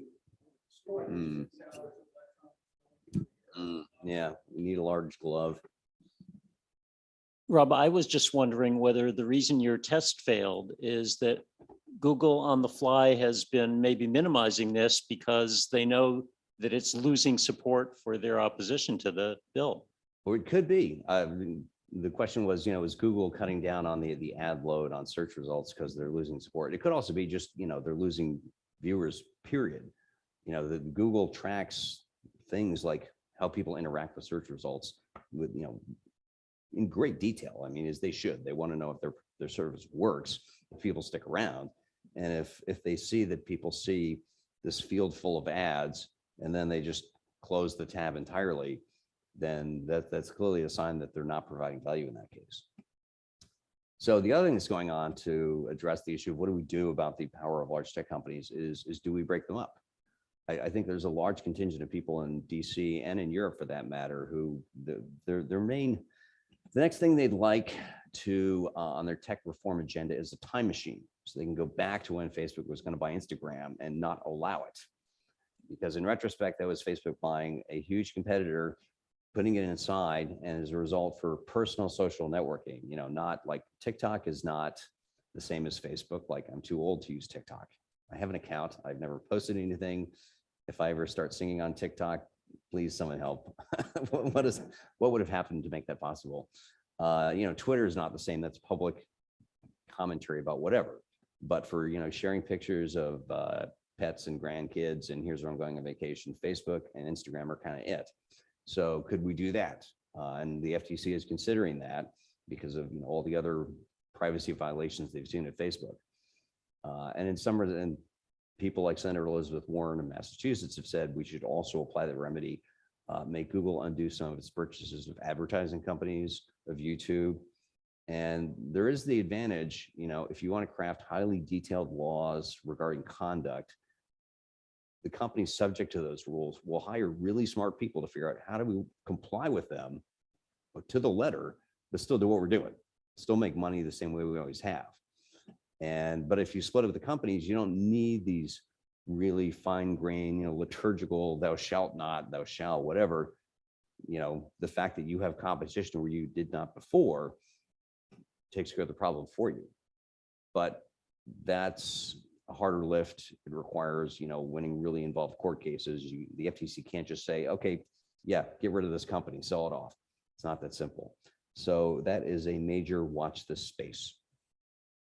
And the third thing I want to talk about, switch gears a little bit, broadband, specifically the non-wired kind, where there's some really interesting stuff happening. And here, this is the more optimistic part of my talk. So I'll start with 5G. And, yes, I know it has been massively overhyped. Looking at my phone right now, T-Mobile is very between providing it with an LTE signal and a 5G signal. When it provided a 5G signal, I did a quick speed test sitting right in that chair over there. Let me bring up the results here. So the download speed in the speed test was, hold on to your butt, 27.5 megabits per second. As in, like, Comcast would have considered that a really slow speed to sell you 5 years ago. The upload speed was a blistering 9.77 megabits per second. So here we have a case of the cell phone industry, the wireless industries, own marketing people getting a little high on their own supply, I guess. They said, we have to advertise 5G as this game changer. It's going to make anything and everything for the better. Literal quote from the head of CTIA, the Wireless Industry Association, at their event in, I think it was either at CES or their own conference in San Francisco or Vegas. And they did that by looking at the very fastest possible version of 5G. Now, 5G isn't just one thing. When you had LTE, it was the same frequencies as before, but they were able to deploy them more efficiently, send data at faster speeds. With 5G, you're looking at new bands of frequencies. And people use the image of a layer cake. Sorry, this makes anybody hungry, making me hungry. So the bottom of the cake is 5G on the same frequencies that we use now. That's called low band 5G. Carriers will call it nationwide 5G. That's got about the same range. It's not that much faster. It can't be. The laws of physics, not an RF engineer, but, essentially as you go up higher frequencies, you can send data faster, but you trade off range. So in this case, it's about the same coverage, but you're going to think it's like 4.5G. And that's what I'm assuming I have here, just knowing our location. So that's like the sheet cake of the layer cake. Easy to get, cheap, not all that amazing. The middle layer is on mid-band frequencies. T-Mobile has had this for the longest time. The upside of them buying Sprint. Sprint had service on 2.5 gigahertz frequencies. Regular cell service is 600 megahertz and up to like 1.6 gigahertz, 1.7. So mid-band, definitely higher, a lot faster. T-Mobile took that frequency and used that to light up with 5G that is really fast. I've seen this firsthand. Download speeds easily exceeding 400 or 500 megs down. And you can get that all around DC. They keep expanding it. It's one reason why in the last two PCMag fastest mobile networks drive testing surveys, which I've participated in the last 2 years, they've won the award. Historically, that was Verizon had a lock on it because T-Mobile's mid-band 5G is that good and it's available sufficiently widely. In the editor's judgment, it outweighed the fact that if you drive much further into the countryside, like going to the Shenandoah Valley, T-Mobile signal may be much worse than Verizon or may not be around at all. AT&T and Verizon have more recently come out with their own mid-band 5G frequencies on what's called the C-band. And this is service, I trust some of y'all remember the really huge satellite dishes in backyards that ran on C-band. As a friend of mine from West Virginia liked to say, the state flower of West Virginia. So yeah, there was an agreement among different industries that the satellite operators would relinquish that spectrum. Sorry. So the FCC could resell it, make a ton of money, give that back to the American taxpayer in one way or another, and the wireless carriers could then start deploying service. So C-band at AT&T and Verizon is supposed to be very good as well. I can't tell yet because Verizon launched it starting in January in 40 markets that did not include DC or Atlanta or Denver. They were the big outliers. AT&T launched it on an even smaller basis, just 8 markets, none near here. So I've yet to be able to try it. I'm told Verizon that they actually paid extra money to a satellite operator, I think Viasat, to speed up their C-band retirement. So I think it may be available here. And I'm literally waiting for both AT&T and Verizon to ship me a C-band compatible hotspot so I can do some testing and of course update the Wirecutter Wi-Fi hotspot guide. And so the top layer of the 5G layer cake is millimeter wave. And that's what people were talking about when they say, oh, this is going to make self-driving cars possible, or robot surgery in a self-driving car. And that's a bunch of hooey, because millimeter wave 5G, incredibly fast. Like I've easily 1 gigabit per second downloads, but it is only outdoors. And it's good for about 1,500 feet, Verizon says. And in my experience, taking a 5G phone and looking for that signal, even where the coverage map says you have it, is an exercise in like, I've had a case where a hotspot will show the UW for ultra wideband indication that Verizon uses. And by the time I've grabbed my phone to take a picture of the hotspot, it's lost that signal. And then I have to like try it again. So it's there, but it is so fragile. And I don't know why Verizon spends so much time promoting it when it's just not a service they can reasonably scale. I think the wireless industry, I spent 2 hours at this sort of series of panels at MWC Barcelona this February, where executives with carriers and network gear vendors were basically saying, yeah, millimeter wave, it's useful in things like a convention center, inside a train station, inside a sports stadium or an airport terminal, someplace with a lot of people, where it's a defined indoor space where you can map the coverage to a high degree and make sure it gets everywhere. And you do have capacity issues. So essentially, the real use case for that is not self-driving cars. It is ensuring you can live stream from the Springsteen concert at Nationals Park. Although they have Wi-Fi already and it seems to work reasonably well. So that said, where 5G is not hype and actually has been making a real positive difference is something that has nothing to do with these things. It's fixed wireless to homes. Verizon and T-Mobile both sell 5G home service that has no data caps and is priced really attractively, $50 a month. I think with Verizon, if you also have one of their smartphone plans, not the cheapest one, but the higher end unlimited plans, it's $25 a month. And people are signing up for this. There was a survey I read in Q1, 530,000 Americans signed up for fixed wireless from those two carriers, which was a bigger rate of increase, far outstripping the number of people who signed up for Comcast or Verizon's Fios. And good, because this is introducing competition where it doesn't exist. And what I'm waiting to see now is how long will it take for the incumbents, cable operators like Comcast or Cox or Charter/Spectrum, AT&T has their fiber service, that have historically imposed data caps on some tiers of service. How long are they going to keep doing that and acting like they don't face a competitive threat? When they do, when there's competition we didn't have, that is why 5G is not all BS and hype. It actually is good for something. It's just not the thing they told us about up front. Your question, who's got the mic?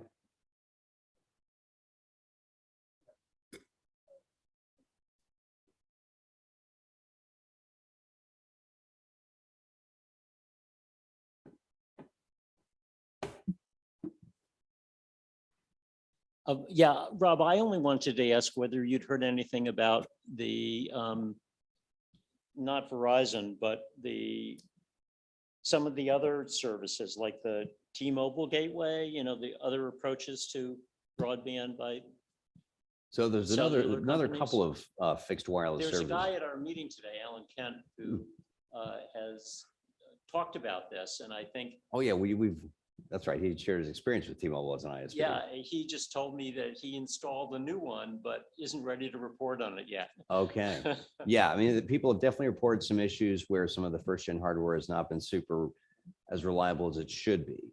And so the question is like, do you want to use this service that is way cheaper than Comcast, but because it's wireless, yeah, there is the possibility that it might suffer an interruption, or that you might have your download speed slow down a bit. I think that is probably something that will get worked out over time. And again, it's not as if other ISPs don't have their own outages. My own Fios has been super reliable, but that's fiber. That's essentially unlimited capacity, and it's just not widely available because you have to string brand new cable to a neighborhood, to individual houses. So the other part, the other kinds of wireless broadband I want to talk about, one of them is Starlink, SpaceX's satellite broadband service, which unlike satellite broadband as we've known it, done via satellites in geosynchronous orbit. So it's a 44,000 mile round trip. You have this crazy high latency. Download speeds are okay. Upload speeds are not. And as provided to your home, it has horribly restrictive data caps that essentially make it difficult to live a normal digital life. Starlink is only about 350 kilometers up, and there's thousands of these satellites. And they have much faster downloads and uploads, and there's no data cap. And it is not a general purpose solution to broadband competition. Elon Musk, SpaceX's CEO, has been very clear about that, even though he is in general in the habit of casting wild-eyed forecasts about how great his technology is. He has said, like, look, this is for the toughest 3 to 5%. This is not if you're in the middle of LA. This is if in your, out in the Mojave Desert, it will work for that. But I've heard from people who were previously stuck on horribly slow DSL that have been abandoned by the phone company for years and years. And when their Starlink dish finally arrived and they could set it up, and they're amazed. They're profoundly happy in a way I normally don't hear people talking about some new piece of technology or service. They're like, this changed my life.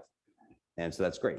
There are issues about how well it can scale because the full Starlink constellation is supposed to be not just the 2,000, 3,000, 4,000 satellites, way more than that. There is an issue of, space is big, but there are only so many orbital slots that close to the Earth. There are other broadband constellations. There's one called OneWeb, which is about halfway done. They hit a bit of a hiccup. They kind of picked the wrong company to launch their satellites, as in Roscosmos, the Russian launch operator. And after the Russians said, after invading Ukraine, the UK government has to sell its stake and you must pledge no military use. So OneWeb said, screw you, signed a deal with SpaceX to launch the rest, but it's going to take a while longer. The Notice SpaceX also owned by Musk. Mhm. They made a pledge that they were not going to deprioritize the launch of OneWeb. Yes. And it was precisely in order to get OneWeb as a client. But they did so. Yep. Yeah. I went to We a can't hear satellite. the question. We can't hear the question. Can you Oh, sorry, repeat the question?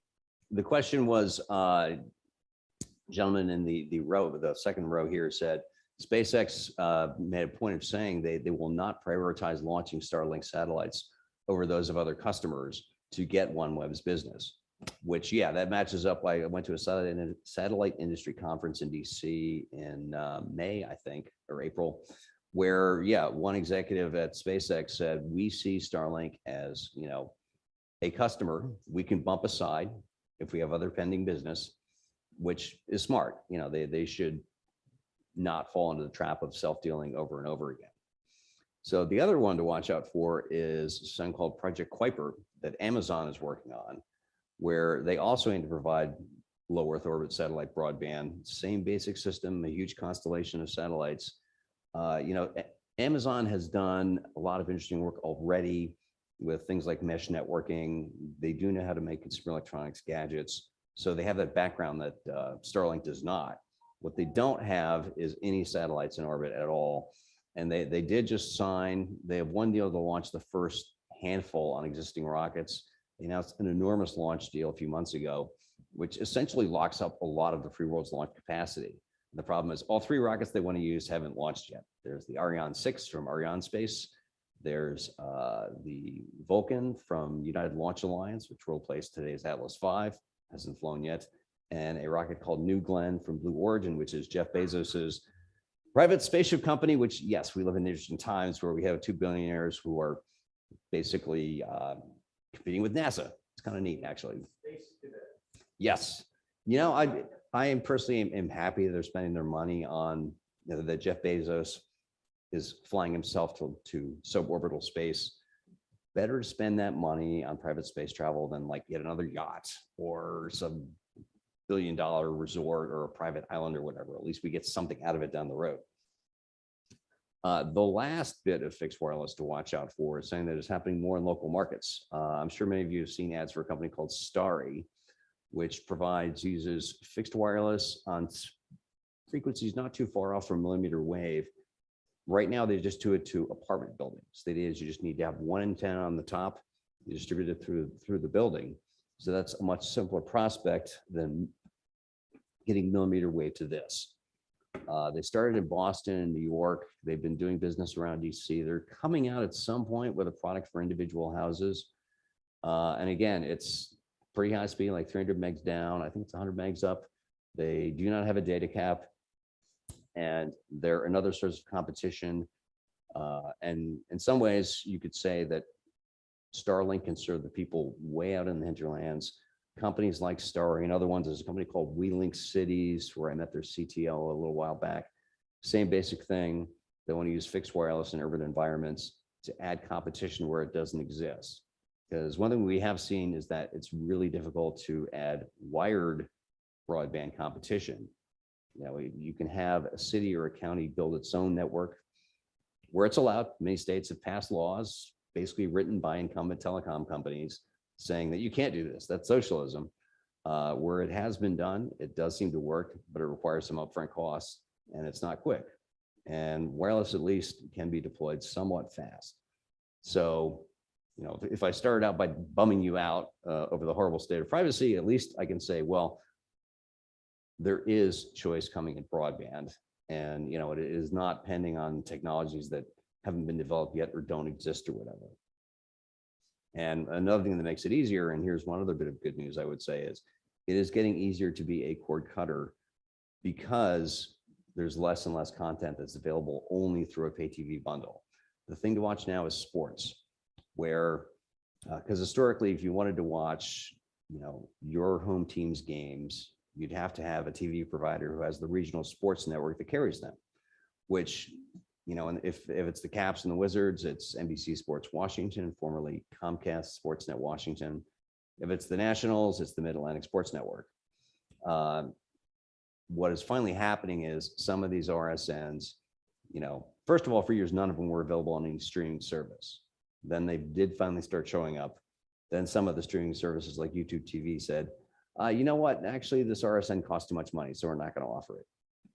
So the RSNs have finally said, okay, we'll just let people pay us directly, which you'd think would be, yeah, if people want to give you their money, you should probably find a way to take it. So now it just becomes an argument over what's a good price.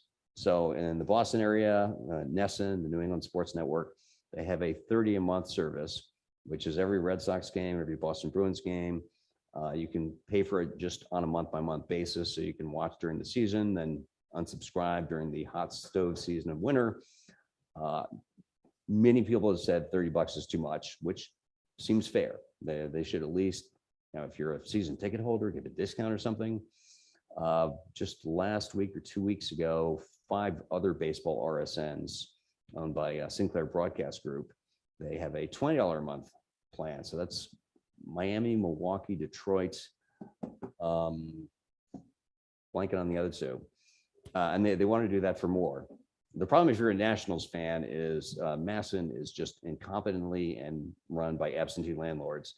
So I guarantee that they'll be the last company to go DTC, direct to consumer. The most interesting that's happened in this area involves soccer. Major League Soccer signed up with Apple to basically cut its own cord. They're going to have their own service on the Apple TV platform, price to be announced, but it will be every club's, every match, wherever you're at, no regional blackouts. So if you happen to be a Portland Timbers fan, but you live here, no problem. If you want to watch DC United, you live here, no problem. And if you're a full season ticket holder, you get it for free. So that seems like a good way to do it. And I suspect Apple has more where that's coming from. They like being in the services business. They certainly, they've got a good product. Like I like Apple TV Plus myself. At some point I will finish watching S2 of Ted Lasso. No spoilers, please. So, and they've got deep pockets to try to strike deals. So they may very well be the next home of NFL Sunday Ticket instead of DirecTV. And certainly when your TV service doesn't have to have anything to do with who provides you with broadband, which historically has been the case, it becomes easier to shop around. And with that, I think I did want to save half an hour for straight up Q&A. And to get some of this crap off my hands. So let's have at it. And I will try to remember to repeat the question so the streaming audience can, I'm waving hi to you on this screen in front of me. If we have a mic, you know to repeat it. I'm just curious, do you pay any attention to cryptocurrency? Anything to say on that? So yeah, cryptocurrency. I think in my last talk here, I think I talked about a whole bunch of things that were hyped and I wasn't buying into, and cryptocurrency was one of those. I am still struggling to see the real world problem it solves for most people. You know, like it is, the problem with spending money to buy things is generally not that your money doesn't work. It's just the cost and, you know, the quality of the product or service you just bought. You know, it is not hard to go to other countries with a bunch of US credit cards and pay for stuff. I've done it 3 times in the last month. We know how to solve for that. There are cases like sending funds internationally. And yeah, I had one client overseas where I was sure I'd given them the correct SWIFT information for them to send the money to my bank. That didn't work. And in fact, somehow the bank not only didn't take my money, they charged the client 20 euro, which did not amuse the client at all. Now they want to do it via PayPal, so I will lose some money on that. But for most cases, no, they don't actually solve a real problem. They do enable real problems like ransomware, which makes it really puzzling to see the hardcore crypto. I still think this should be short for cryptography. Cryptocurrency advocates, the ones who have laser eyes in the Twitter avatars, who insist that somehow this will change everything. I'm like, what? Like Jack Dorsey, until recently, CEO of Twitter, he had more, at least once has said, Bitcoin will change everything for the better. You're the CEO of Twitter. How can you possibly say a new digital platform can have no downside, will not be abused by bad actors? Like, how naive are you? So I just kind of don't get it. And the fact that now a lot of digital currencies, their values are collapsing. I hope none of y'all have got retirement holdings. Good. Thank you. There is a certain amount of malicious glee at seeing some of these people showing up. You know, there are other cases where things like distributed ledgers, blockchains can be used for interesting things like storing documents that right now exist only on paper and there's no way to centralize them. You know, there's potential there. I don't want to rule that out, but the idea that, you know, the stuff I got on my wallet is somehow bad and, you know, this has to be retired, I'm not sold at all. Who's got next? I got it. Yes, question on Apple products. They had a non-M chip, which was in the past, then they went to the M1. Yep. Now it's M2. Is this a case of good, better, best, or is there too much hype in there? So this is something I've actually been thinking about. I finally upgraded my, the question about was Apple's chips. They've had first they had Intel chips for the longest time. Then they said, we're going to build our own on the same basic ARM architecture as the chips already in the iPhone, the iPad. The M1 was the first one. Then there was the M1X or M1 Pro, I'm forgetting it. And then the M2, which they just announced, which is in some laptops. So I finally replaced the iMac I've had for years and years and finally upgraded the hard drive in it with an SSD, which was totally not Apple supported and was a little dicey, but I was able to get it done. Felt good about that. With a Mac Mini with an M1 chip. And fortunately, Apple has not introduced a newer Mac Mini in the year or so since they introduced that one. If they had introduced a Mac Mini with an M2 chip, I'd probably be fine. Like, I don't do anything that's that processor intensive. I don't edit video. I don't want to edit video. It's a huge pain in the butt. You know, I'm not editing massive gigapixel photos or anything. So I think for most people, the M1 chip seems fine. I don't know, you know, Apple has these higher-end computers. There's the Mac Studio, a sort of in-between desktop bigger than the Mini, which, you know, I knew that was not for me when they spent 10 minutes talking about the ventilation design on it. Like when Apple spends that much time talking about that, like, tune out, this is not for you. This is going to have at least a $3,000 price tag and any reasonable configuration. And so same thing with laptops. People seem to really love the M1 and the MacBook Air that's available right now. Not necessarily because it's amazingly fast, but because the battery life is awesome. And that's something you'll notice all the time, whereas high-end processor performance that doesn't really come into play, most likely you will just not even discern that in practice. So I would say, don't feel bad if you only have an M1 processor. That's the fastest I've got. Seems good enough for me.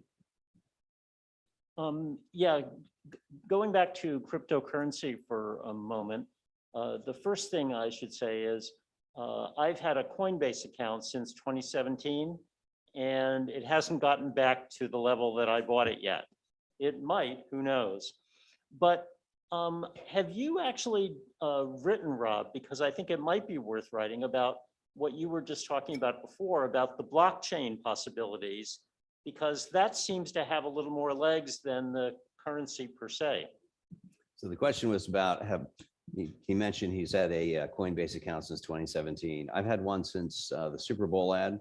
The 15 bucks in Bitcoin I bought is now down to like $8. So I should have taken the money and run like the Woody Allen movie, but I did not. But about blockchain possibilities, and I'm in fact working on one. There's an interesting project going on in Wise County, Virginia, to use a private blockchain, so not one that anyone can write to or from, to store real estate titles, which are things that should be immutable. They should, only change in defined cases.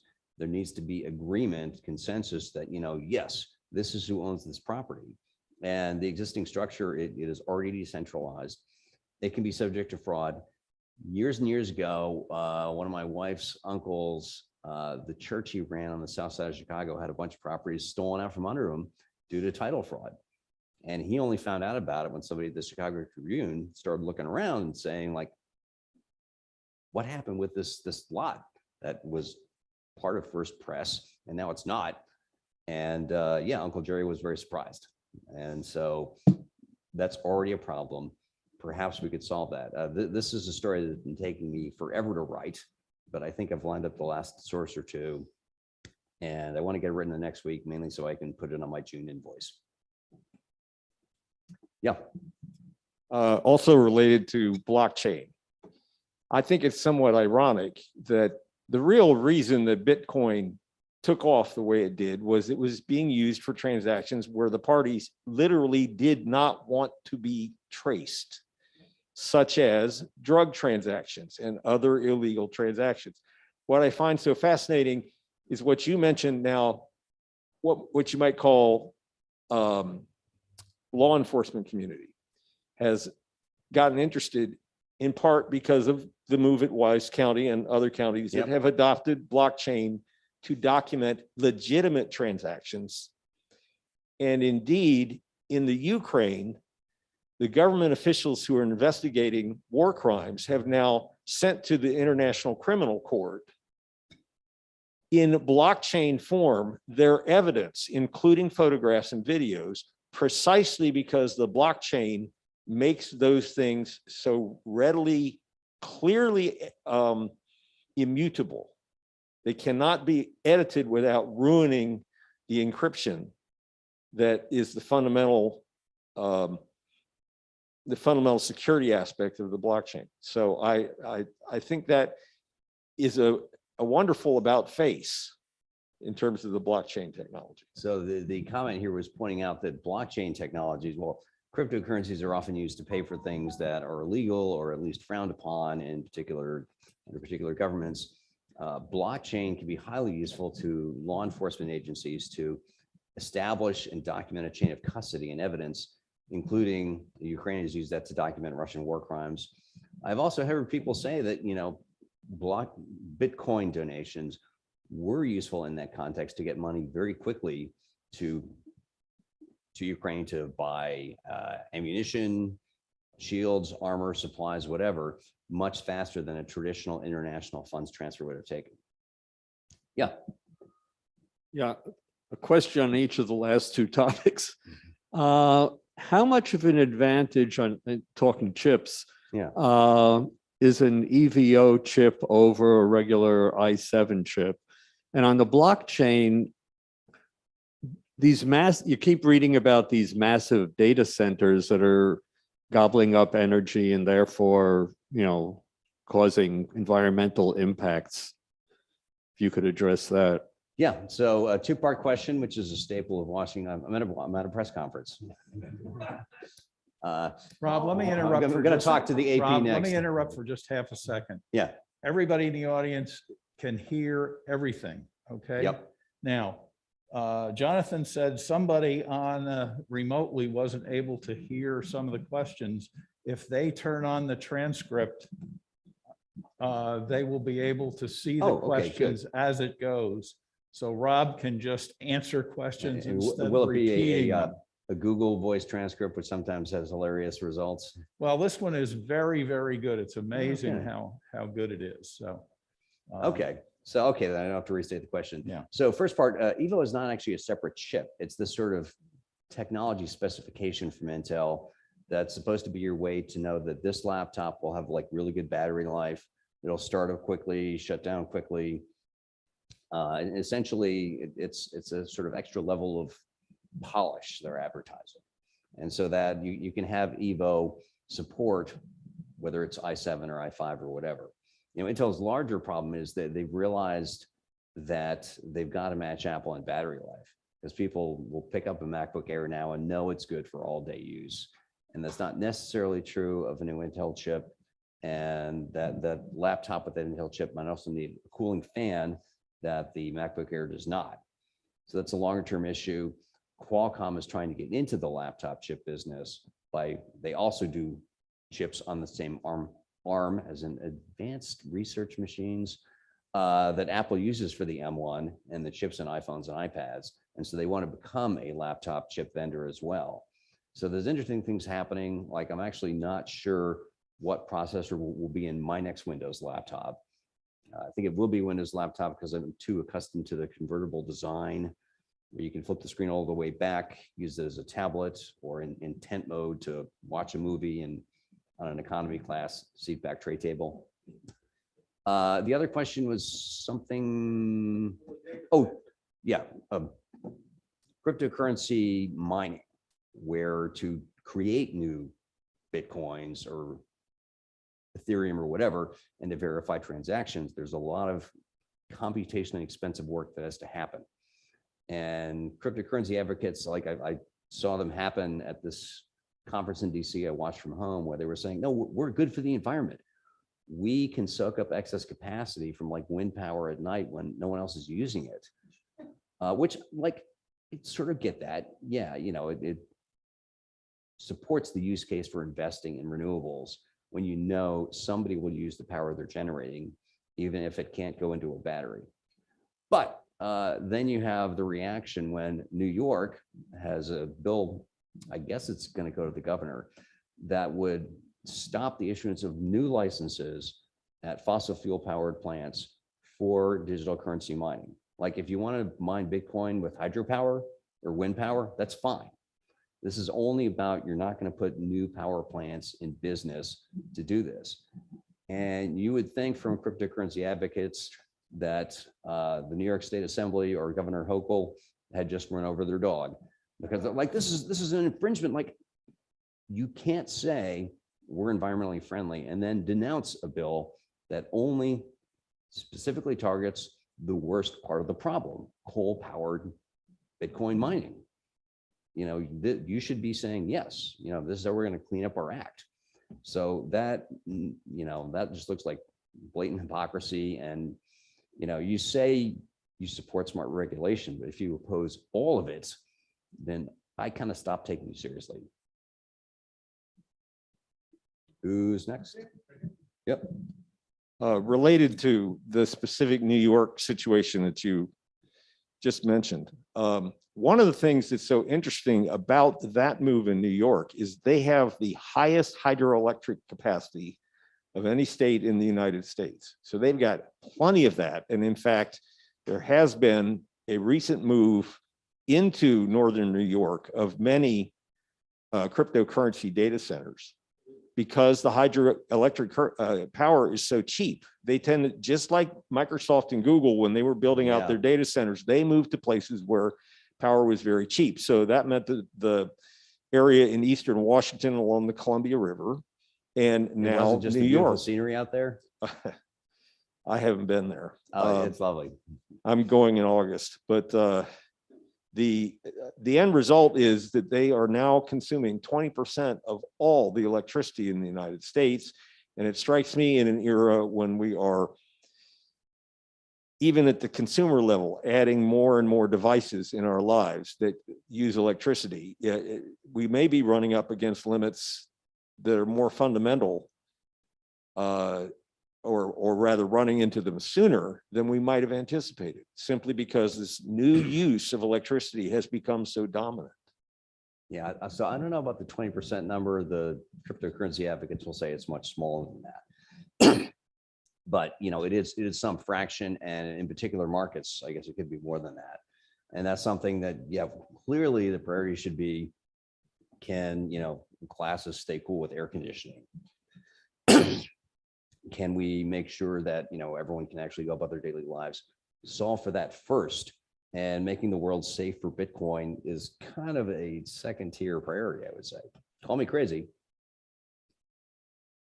A quick non-technical public service announcement. There's a website called Patreon, Patreon, that lets people support content creators like cartoonists and designers and journalists.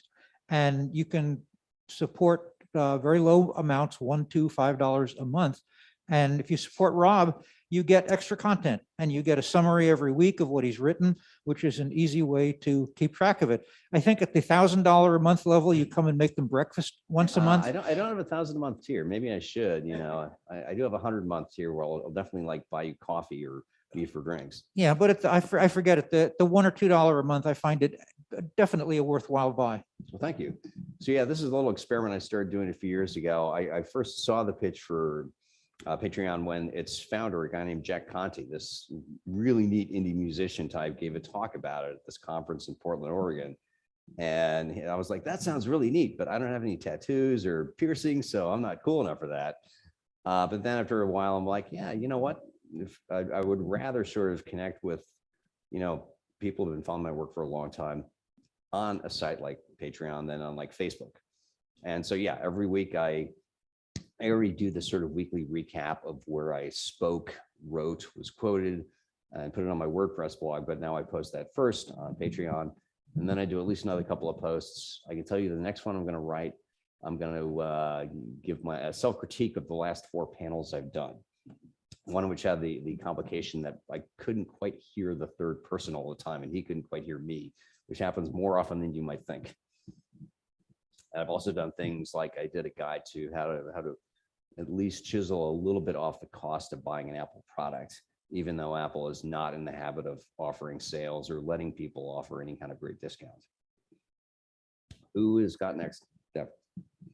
I recently replaced a dishwasher, and I got a Samsung, and one of the installation parts is to attach it. It's a smart thing, so that I could have a conversation with my dishwasher. I chose not to do that. How many people, in your opinion or in your studies or whatever, out of 100 people, how many people want to talk with their dishwasher? I would guess that number would be very low. Like, we actually haven't, the dishwasher is the one major appliance at home we haven't replaced. I thought we'd have to do it, but we were able to get it fixed. So yay for repair instead of buying from scratch. Yeah, this has been a trend going on for a while. And I know the first time Samsung introduced this smart fridge, which essentially had this touchscreen stuck in the door of it. And I thought, people keep fridges a long time. Are you going to guarantee updates for 5 years, 10, 15? Because what happens when the updates stop if this thing is still online and vulnerabilities go unpatched, and eventually you wake up and it's been put into a botnet, which was an actual plot line in the very funny HBO series Silicon Valley. And yeah, what's the actual upside? With fridges, they can say that, you know, you can on your phone in the grocery store see what is in the fridge in real time, which I get, that's a use case. Or you could just text whoever's at home and ask them to look. With a dishwasher, I don't know. Is it giving you stats? Can you tell it you didn't do the glasses. There are spots on these glasses. Do this again. You know, you could start it remotely, I suppose, for a washer and dryer. Maybe, I mean, our house is small enough. I can hear the little LG chime when it's done most of the time. But I guess you could do that. For a thermostat, it makes a little more sense because you want the house to be cool. Start that 30 minutes before you arrive home. But yeah, so much of this, people are doing this stuff because they can, not because they should. There's any real value add. And I think in that case, if the appliance you like is smart or connected, you don't have to connect it. You can leave it dumb. Just keep it offline. And then, you know, if it has a bunch of vulnerabilities, as long as it's not on the internet and it's air gapped, then just use it as you would any other device.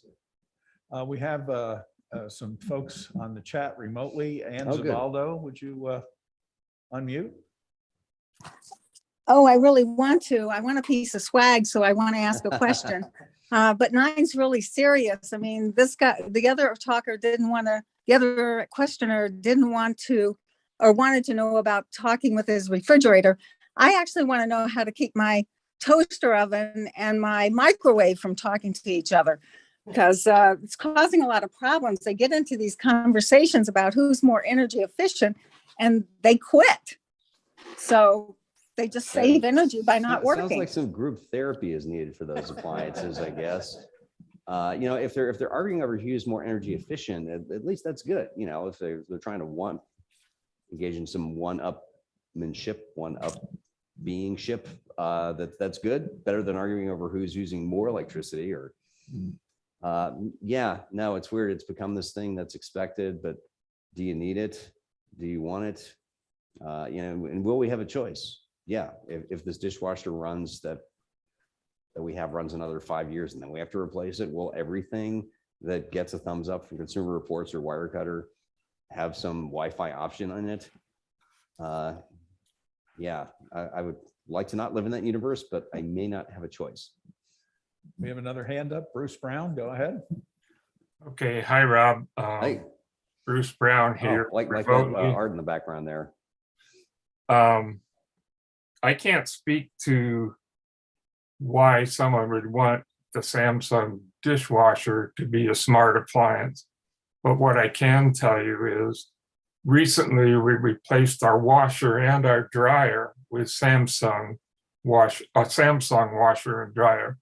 And one of the things they have is that it notifies you when they're done, when the washer is done or when the dryer is done. And you can install an app on your phone or mobile device that will notify you. So if you're in another part of the house or out in the yard, if you have your mobile device on you, you know when it's done. And my wife just absolutely loves that feature. She's really happy with that. The old washer and dryer used to make these raucous buzzing sounds, and they were fairly loud, which allowed them to be heard through most of the house, but not all of it, and not outside. And plus they were rather irritating sounds, you know, if you didn't need to hear them.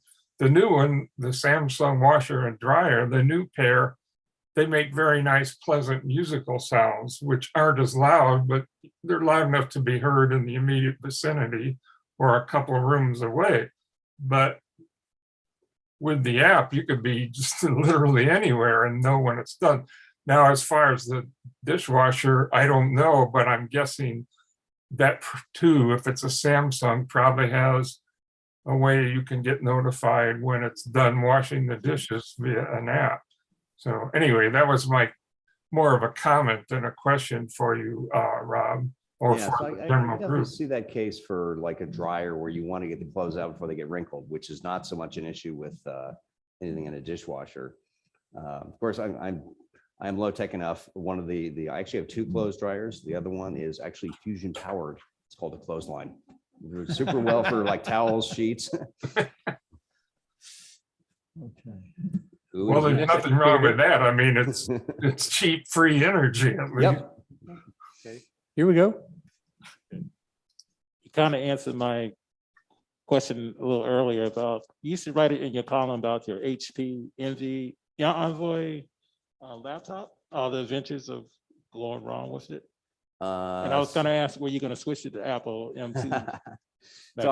So The question is about the laptop. I've actually had this laptop for a crazy long period of time. So I bought this HP Spectre X360 in late 2017, and there were some issues with it over the first like 6 months, which did require me to send it back. They did send it back. And then it seems to have like worked itself out. The most recent thing I did was replace the battery, which was actually pretty easy to do. Like that documentation was simple enough. The hardest part was just finding which reseller, because there was one listed on HP site, and there were a bunch on Amazon site, which were cheaper, but I'm like, who are these companies? And I eventually decided, like, this is a work expense. I'll just spend the extra $60 or whatever it was to buy from the one that HP specifically endorsed, even though it's probably the same battery sold by all these companies. And now, yeah, this thing, it's gotten a whole new lease on life, very reliable. I basically decided that I am, for the foreseeable future, cross-platform in some interesting ways. So I have an Android phone, in part because of things like Apple Maps. I just don't find as useful as Google Maps. I think Android, there's a better choice in phones. Like I can still buy a phone with a headphone jack, although the Pixel 6a doesn't have one, which makes me very, very angry at Google. And you don't have the hardware choice in the Apple universe. On the other hand, I have an iPad because Android tablets have just been such a neglected category. And I figure I got to have something running Apple's mobile operating system. And they do have a good tablet. I like my iPad mini, although the next one, they have a mini 5. When I get, at some point, I will buy a mini 6. So the upside is I can finally stop carrying around a lightning charging cable. Downside is no headphone jack. For computers, I've got the Mac Mini at home, which I think is a much better option than what I'd get, or at least as good as anything I'd get on the PC side. And it has the advantage, like I don't need to change the way I've stored photos for like 10 years. For laptops, the big advantage is just that convertible thing, that Apple does not seem to think that people want to be able to fold up. I mean, you can try folding up a MacBook Air screen all the way once, and it's not going to work too well. They don't seem to think touchscreens are something people want, even though that's central to the whole iPad experience. And so I know I'm giving up something in terms of battery life. And, Windows itself, the number one thing I wish Microsoft would do with Windows 11 is full disk encryption should not be a pro feature. It should be built in. That should be a table stakes, absolutely standard feature the way it is in Mac OS. And it's dumb for them to differentiate that way. And Microsoft already works too hard at having pro and consumer versions of everything. I would say they could get rid of that one thing. And after that, the calendar app sucks because it doesn't support time zones. Who does that? So I can work around those two things to a certain degree. And again, as a general practitioner of technology coverage, I need to be conversant in all these platforms. So that's how I've decided to distribute my money among the computer manufacturers of the world. Just one more. Yeah. Have you ever been to the Micro Center's computer store here in Fairfax?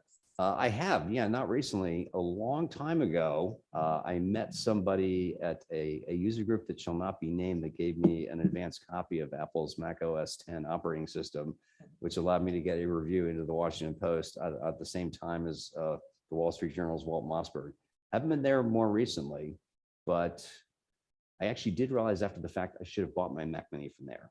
I'd found one at $100 off at B&H Photo Video, New York retailer, been around forever. Micro Center had it for $150, and I just forgot to check. So I left some money on the table. I feel bad about that, but yeah, it's great that old school store is still around. Right there. Just two comments on Micro Center. One is that the manager there, Jeff Katz, loves user groups. And if you find him and mention you're with a user group, he'll often give you a discount. The other is they'll match D&H prices. I was there buying a router, and on the way from the router aisle to the cash register, I searched for what I was buying, found the price, D&H, showed it to the cashier and said, "Do you price match?" He said, "Let me check." He went away, came back and said, "Yep, we'll price match fantastic. D&H." And so that saved $30. Yeah. So walk slowly and search for your Yeah. product and find a better price. We done?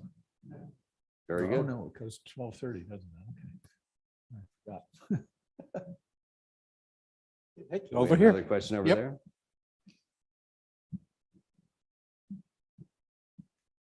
Yeah, so first off, Rob, there was a question in the chat that I think we missed earlier. Lawrence Charter says, what do you think of the January 6th committee's use of technology, recorded interviews, tweets, YouTube, PowerPoint, Signal, et cetera? So first of all, I need to catch up on it. I watched the first hearing and then I was out of town for a bunch in a row. And as a Washingtonian, I'm feeling I'm being a bad citizen and not catching up. But digital storytelling is important. You can't assume that people will just watch in a traditional medium. And so, yeah, use the tools you've got to document your investigation and the things you're finding. You cannot expect, and this is just a general advice to people in my profession of reporting and writing. You have to meet your audience where they're at instead of saying, oh, nope, you've got to deal with me as you did 50 years ago. And it's interesting that now the amount of evidence available is in all these different areas. It's not just handwritten notes or, actual magnetic tape from the White House that finally is revealed, except for an 18-minute gap. So there's a lot more stuff to explore. And, encrypted apps like Signal, which encrypt your message end to end, can pose a complication to investigations, but as any security expert will tell you, no system is more secure than its endpoints. So once someone with the Signal app does a screen grab of your conversation, it doesn't matter how encrypted it was up to that point. So you just got to get somebody to drop a dime to the investigators to see what was going on. So yeah, when is the next? I may spend part of this afternoon catching up because it's pretty dang hot outside and I mowed the lawn yesterday anyways. And going back to your cross-platform thing, the first thing I should say is that when I was a government lawyer for years, I always had a Wintel machine at work and a Mac at home and never thought that was weird. And the question I had was, I read that there's a way that you can turn a too old Windows machine into a Chromebook. Have you Yes. messed with that? I should actually, because I have this antique Lenovo laptop that I bought in 2011 actually, and it's a really slow processor. And so there's this download you can get that basically puts Chrome OS on a laptop. It's called like Chrome OS Flex or something like that. Mhm. And yeah, the idea being that it will make that laptop more useful. And I probably should, because this particular laptop, there's no resale value. It's got some sentimental value to me because I took it to watch a space shuttle launch. So it has a huge sticker of that mission patch on the lid. And I put Ubuntu Linux on it a while ago. I'm like, okay, that works. But it would probably be more useful to me as a Chrome OS device just to sort of stay conversant with that too. We have a Chromebook in the house as well. That's my wife's, and I actually forget where it's at. Somewhere out there. Yeah, it's interesting because the Mac Recycle Clinic that's in Silver Spring, Yeah. which long reconditioned most Mac things, also started actually reconditioning and distributing Chromebooks because of how ubiquitous they are in the schools now. And I Yeah. just think it's great that these two different technologies, the Linux Mint and this Yeah. Chrome, to make newly faster and more secure old hardware. Yeah. Yeah, definitely to have some option besides recycling the computer or just having it collect dust at home, and to be able to actually make it useful in a way that doesn't require running really old and unsupported software. There is a raised hand online. All right. Hey, Krista, I think, who is? Yeah, hi. Howdy. I'm wondering, you were talking earlier about phone companies that provide services, and I'm wondering, do you have any that you prefer or that you think provide better service than others? Sorry, what sort of services? It was a little garbled for a sec there. Sorry, phone services. Phone, phone okay, it's like companies. smartphone. Phone companies, the companies that provide the services, AT&T versus Xfinity versus Verizon, those, which ones do you think are providing the best services? Okay, so this is actually a question with sort of a two-part answer. Among the three national carriers, AT&T and Verizon and T-Mobile, I have been a T-Mobile customer since about 2014 for a few different reasons. Number one, like I don't spend a whole lot of time in the country, so their smaller network, their lesser rural coverage was less of an issue for me. Number two, their international roaming is great. What happens, can go to a conference like I was in Ireland 2 weeks ago, get off the plane, take the phone out of airplane mode. That's it. I get a little text message, welcome to Ireland. I have free, slow but usable roaming, which is good enough for like navigating, getting my email. I can text for free, calls are 20 cents a minute. And so there's no bill shock waiting. And then now they've made it better. Somebody at T-Mobile finally remembered that their corporate parent is Deutsche Telekom, which owns carriers in a bunch of Central European countries. So now if I fly to Germany or Austria, I'll get full speed roaming for free. That's great. AT&T and Verizon, you can buy a $10 a day travel pass, which seems not too bad, but wait, you land in Frankfurt Tuesday and you fly back Saturday and you're looking at 5 days, that's $50, better thought of as a large chunk of your regular bill. And you can always buy a prepaid SIM, but not if the phone is locked because you bought it on an installment plan for the carrier. But that said, there are other things to judge people by. There's 5G performance, coverage where you live or work or play, which has to trump everything else. And then there are companies that resell other people's services. My mom uses a service called Consumer Cellular, which resells AT&T and T-Mobile. They've got really good rates. It's not ideal if you use a whole lot of data, but that's not their target customer. They make a point of providing good customer service, which I've seen firsthand, calling or texting on my mom's behalf, and which most other companies, that's not the thing they want you to remember them by. They're not great for international. A lot of these resellers in general, you give up things like free international roaming. But if you just need a phone around town, one I've heard a lot of good things about is a T-Mobile reseller called Mint Mobile, where if you use like under 5 gigs, it's really, really cheap. Like at some point, my 11-year-old will finally knuckle under and buy a phone, and Mint Mobile will probably be the carrier for that use case because, yeah, what's the lowest possible cost we can get? Yep. Thank you. On this Google Flex, excuse me, Flex, does it sit on, excuse me, does it sit on top of Windows, or can you replace Windows with it? It's a replacement. You can also run it off a flash drive, right? Because you can sort of audition it that way. Okay, Download it to a flash yeah. drive, pop it in.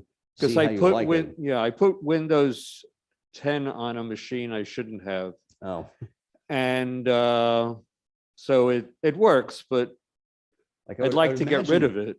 You could also, I assume it runs off a partition as well, so you could dual boot it that way. Yeah, and I can't that's one of the reasons is, Yeah. yeah. But yeah, the idea is essentially it replaces Windows. So everything you had on the machine is wiped out. You have this new system here, and then you can put your files back and presumably have a device that is much faster because Chrome OS is a lightweight OS that isn't trying to do all these things that Windows has to.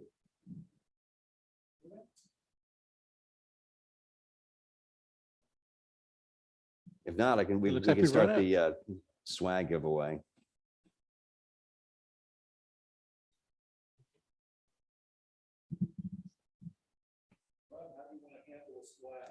Well, I would say for sure, anyone who has asked a question. I know some of you asked more than one. I don't know if that's because you particularly wanted more than one t-shirt, but I'll sort of walk you through what I've got here. So this is, the clothes are on the left. There's a handful of t-shirts. I think the neatest one there is the 1.1.1 one. That's the DNS service Cloudflare provides. There's a Google I/O sweatshirt. That bright blue thing is a bathrobe. That for some reason, Visible is this prepaid service Verizon owns, but doesn't really advertise as a Verizon company. And they decided to send a care package to my house. We know you've been stressed, so they had that. There was some bath salts. I think my kid might have taken them. But anyways, it's a bathrobe and it looks nice and cozy. There are various socks. There's Bluetooth socks, Google Cloud socks. There's a little bunch of different reusable drink containers, like this coffee mug here. I think this is, who gave me this? This is the Cadillac of coffee mugs, literally. From when I test drove a Cadillac quasi self-driving car a few years ago, from here to Cleveland, the only time I've been excited to go through Breezewood, Pennsylvania. We've got a lot of different reusable shopping bags of various kinds, some Mercedes logoed hats from when I test drove a Mercedes. Very neat, very, very expensive battery electric car around Tyson's in an I-66 for a bit in December. Another reusable shopping bag. What we got here? So you can sort of pick the company you like or don't like. This one has both Comcast and Google, unlikely pairing. Whose is this? TCL, some random app. This is a phone charger, I think. Oh, phone battery pack, actually. This is, what we got here? Oh, it's a sort of another phone charger. Here's a Bluetooth speaker. I think it is got, oh, Weber. They were showing off a connected grill at CES. In the best way, they said, come to our grill and get lunch. I'm like, sold, because the lunch in the CES press room is not good.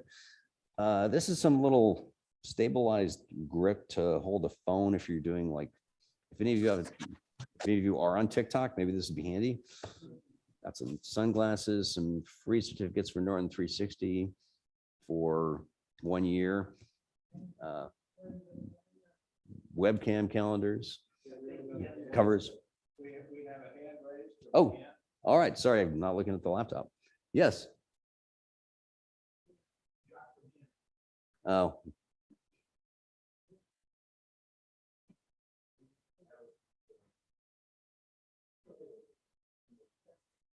Ann, did you want to ask a question, Ann Zabaldo? She disappeared. No, not seeing any raised hands. She got Okay. transported out. Oh.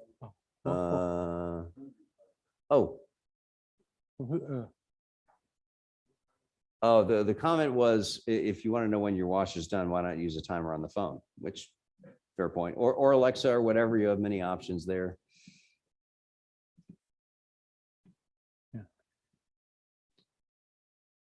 Last thing I see there is from Ralph. I'm unable to save the chats. He's watching with Zoom 5.11.0.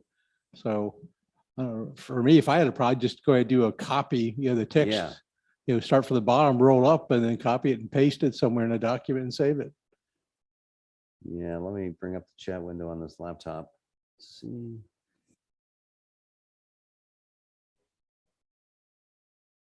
And you can just save that as, so that will work too. The Zoom app should auto update. Like they really had to get moving fast at the start of the pandemic because they were not prepared for this kind of interest. And they had to ship a lot of updates and actually pay some really good security people to help them, secure the system against a variety of bad actors, as we say. The rest of the stuff, this is something I just got. It is a wireless charging mouse pad. If your mouse supports the, I guess the Qi charging standard. Oh, and this is a little trucker hat with T-Mobile's logo on it. And there's random other things. So I would say, yes, have at it. I know I've got some flash drives here. I've got some markers for some reason. I know where they came from. Notepads, multiple notepads. Actually, I may want to keep one for myself. Thank you. It was nice to actually, the downside is I did have to leave my house and drive on 66 and I had to wear pants, but it's still great to see you all in person and, interact IRL. So, yeah. And if you have any other questions, you can ask me directly while you're applying through this. Oh, yeah, here's a little hard laptop cover that should withstand a fair amount of abuse. What's this? I think this is some like pullover, or maybe it's a really small reusable shopping bag. Rob, just admit it, you're just cleaning out your garage. We don't have a garage. This is all stuff that's piled up in my home office. And the rest of the stuff in there, I've got a bunch of Wi-Fi hotspots that Verizon PR keeps not answering me when I say, I want to give back your property. Will you please help me do that?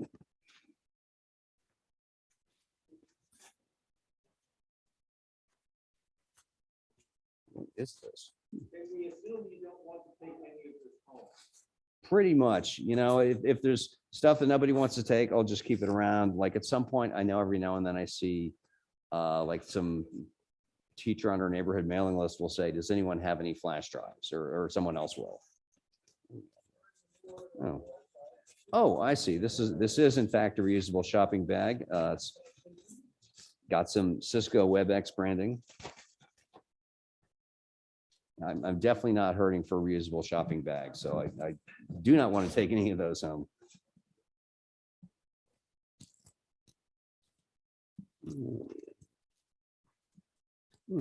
So the people here are looking over Rob's table of stuff.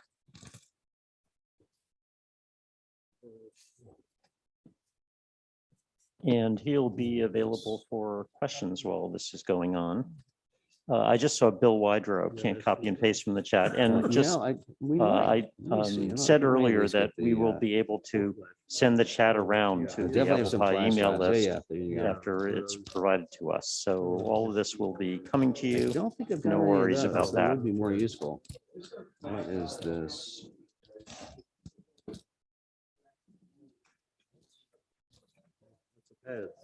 Yeah, like some of this stuff.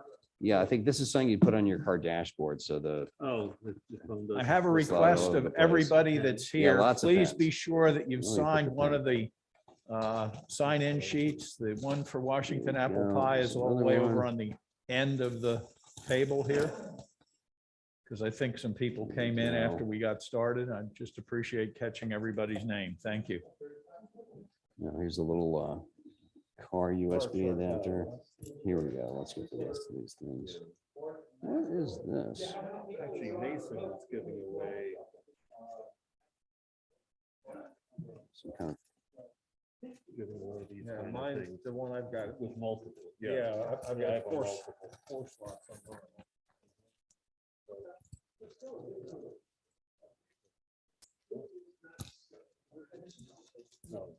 I don't know where that came from because it's got a Bud Light logo on it. So it does. Random set of headphones, Boston logoed. Oh, yeah, here's some card-sized flash drives.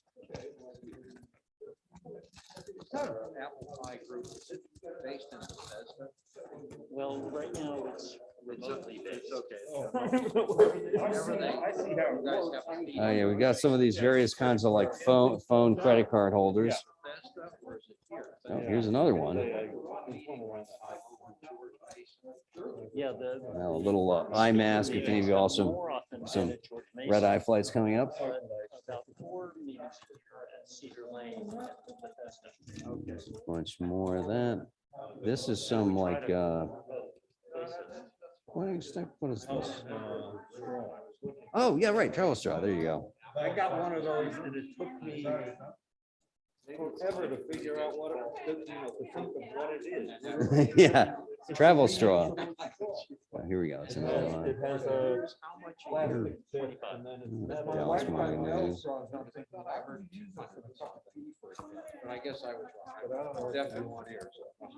Well. Yeah, just go to WAP. Actually.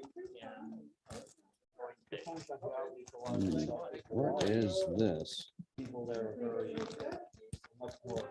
And folks, while the action is going on around the table, I wanted to announce that the winner of today's Oh, right. So here are some Pie lightning headphones. door I prize forgot is about. Jean Haddon. Yeah, So congratulations, Jean. looks like reasonably nice ones. They're And Sennheisers. I wonder if, Jean, if you could unmute think yourself some of this stuff and is like let us random know whether you'd like Yeah. the AirTag Pins from some journalism or the conference. $25 Apple gift card. Yeah.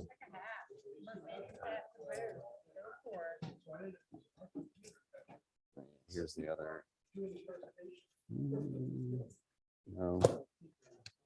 And if Jean isn't here anymore, we will follow up with her to see Some pop sockets, I what think. she would like for the Yeah, little pie cable door prize. organizer. So thanks everyone for this? signing up, and congratulations I don't know to what that Jean is. Haddon for Oh, winning the there's door one prize for more. today's meeting.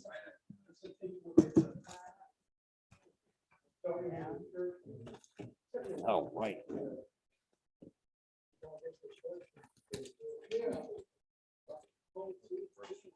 And I think the rest of this is just. I'm gonna keep that one notepad. That might actually be handy at some point for me.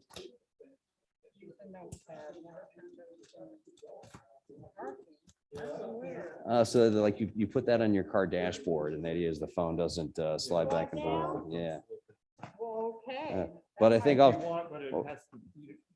see, I don't want this because if I have it anywhere at home, it's just going to collect all my cat's hair. So that's not going to work. I used to use one for my transponder for the. GPS. No, the Easy Pass. Oh, right. Oh, yeah. Now I just stuck it on. Yeah. I guess I can take off the microphone now. Yeah. I feel like it's gonna. Yeah, we can stop the meeting.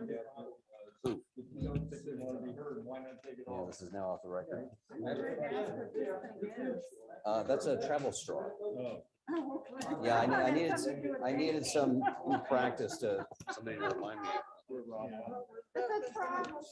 Fully disabled.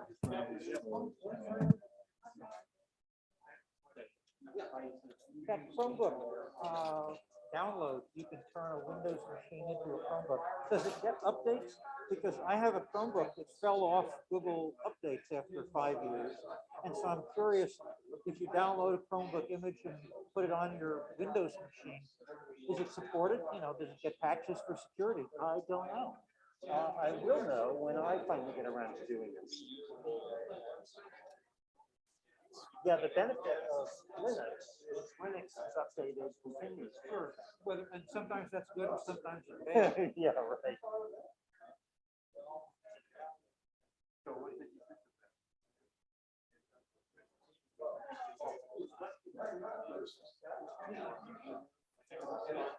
Do you want to take a couple of extra posters just to have, so you have to give out? When you go inside, I'll just speak to the front. Have you heard from Roy on the road?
I'm wavering. I didn't get enough sleep last night. We'll see.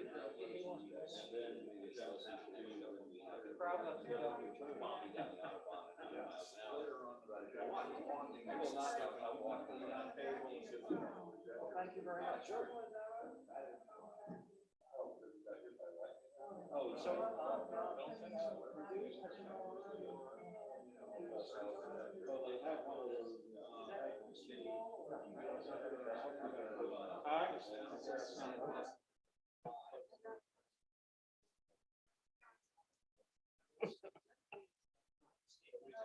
You gonna get all? Well, I have one of these at home. What is that? It's a vet. Okay, correct, yeah. Yeah, you do a quick charge on. Yeah, I will.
Well, if the battery.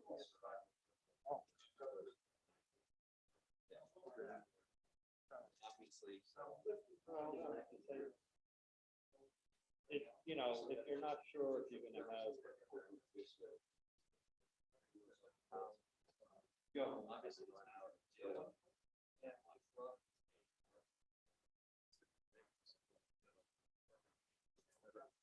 It's also like charge. I mean, if it'll keep it, as long as it's still plugged in, it's okay, but if you're ever. Well, and if the core starts electric. Yeah. No, mine does.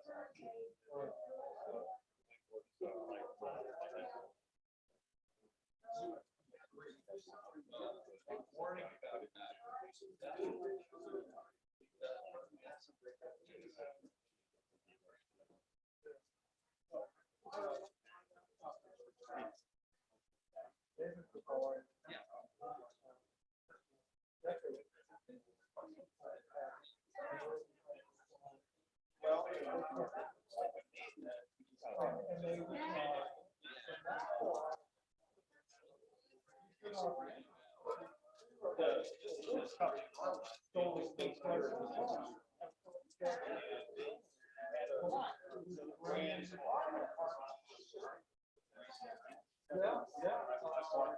Overnight.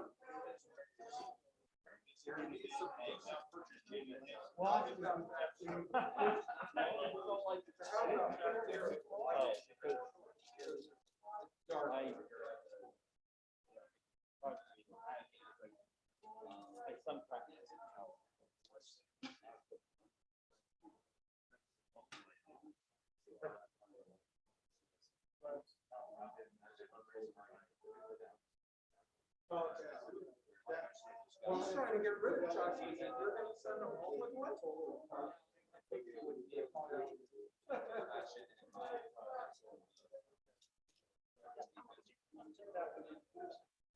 Oh, I'm sorry.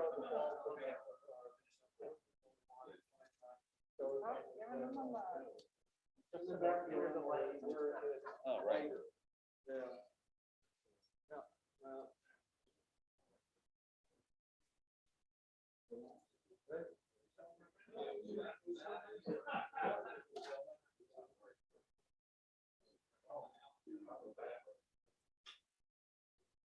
With that, thank you.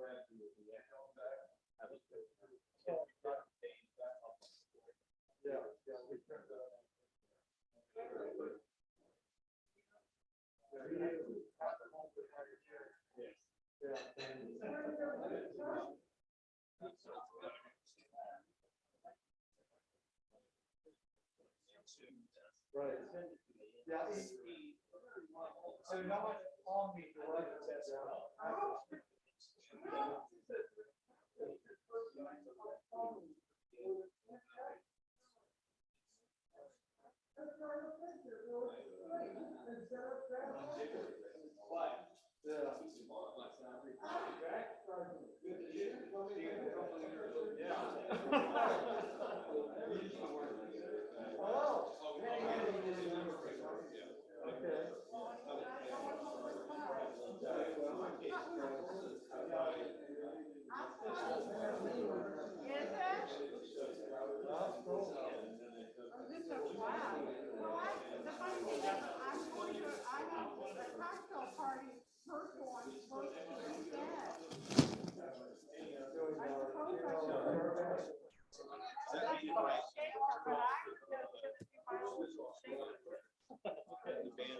All right.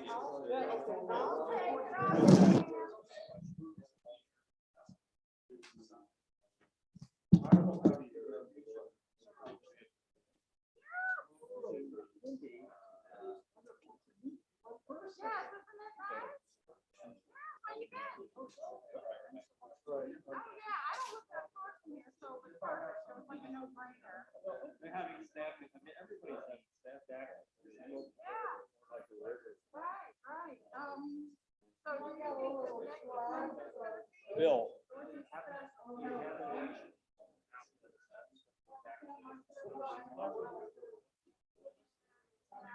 Well, either one works. This was a fabulous location because they've got the technology to do everything. Yeah, actually, I've been gone for a whole week. We went on vacation, which actually makes me think you were asking me about going down to Southern Virginia. Did you make it down there? You and your wife were gonna go down on a trip down, somewhere down that way. Yeah, we did. And it was wonderful. Unfortunately, we were hardly able to see the family member there. Oh.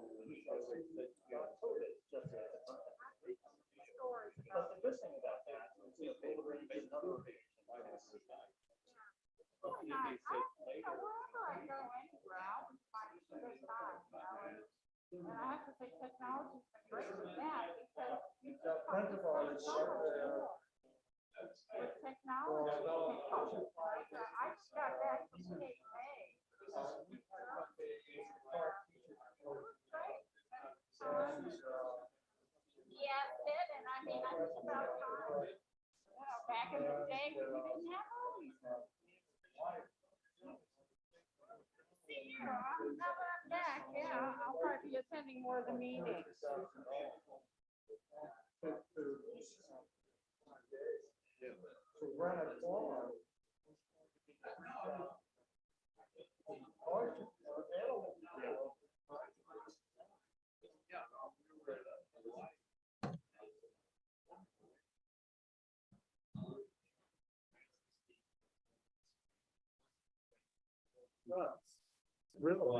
Thanks everyone for coming to the Zoom portion of our meeting today. We'll be back for Clubhouse Saturday. And as I mentioned, we'll be sending around the interesting chats from today's meeting when the Ollie people send them to me. So that's all in good hands of Mike Emery, who's just been really helpful for the live meeting today. Anyway, thanks everybody for joining and hope we will see you next time.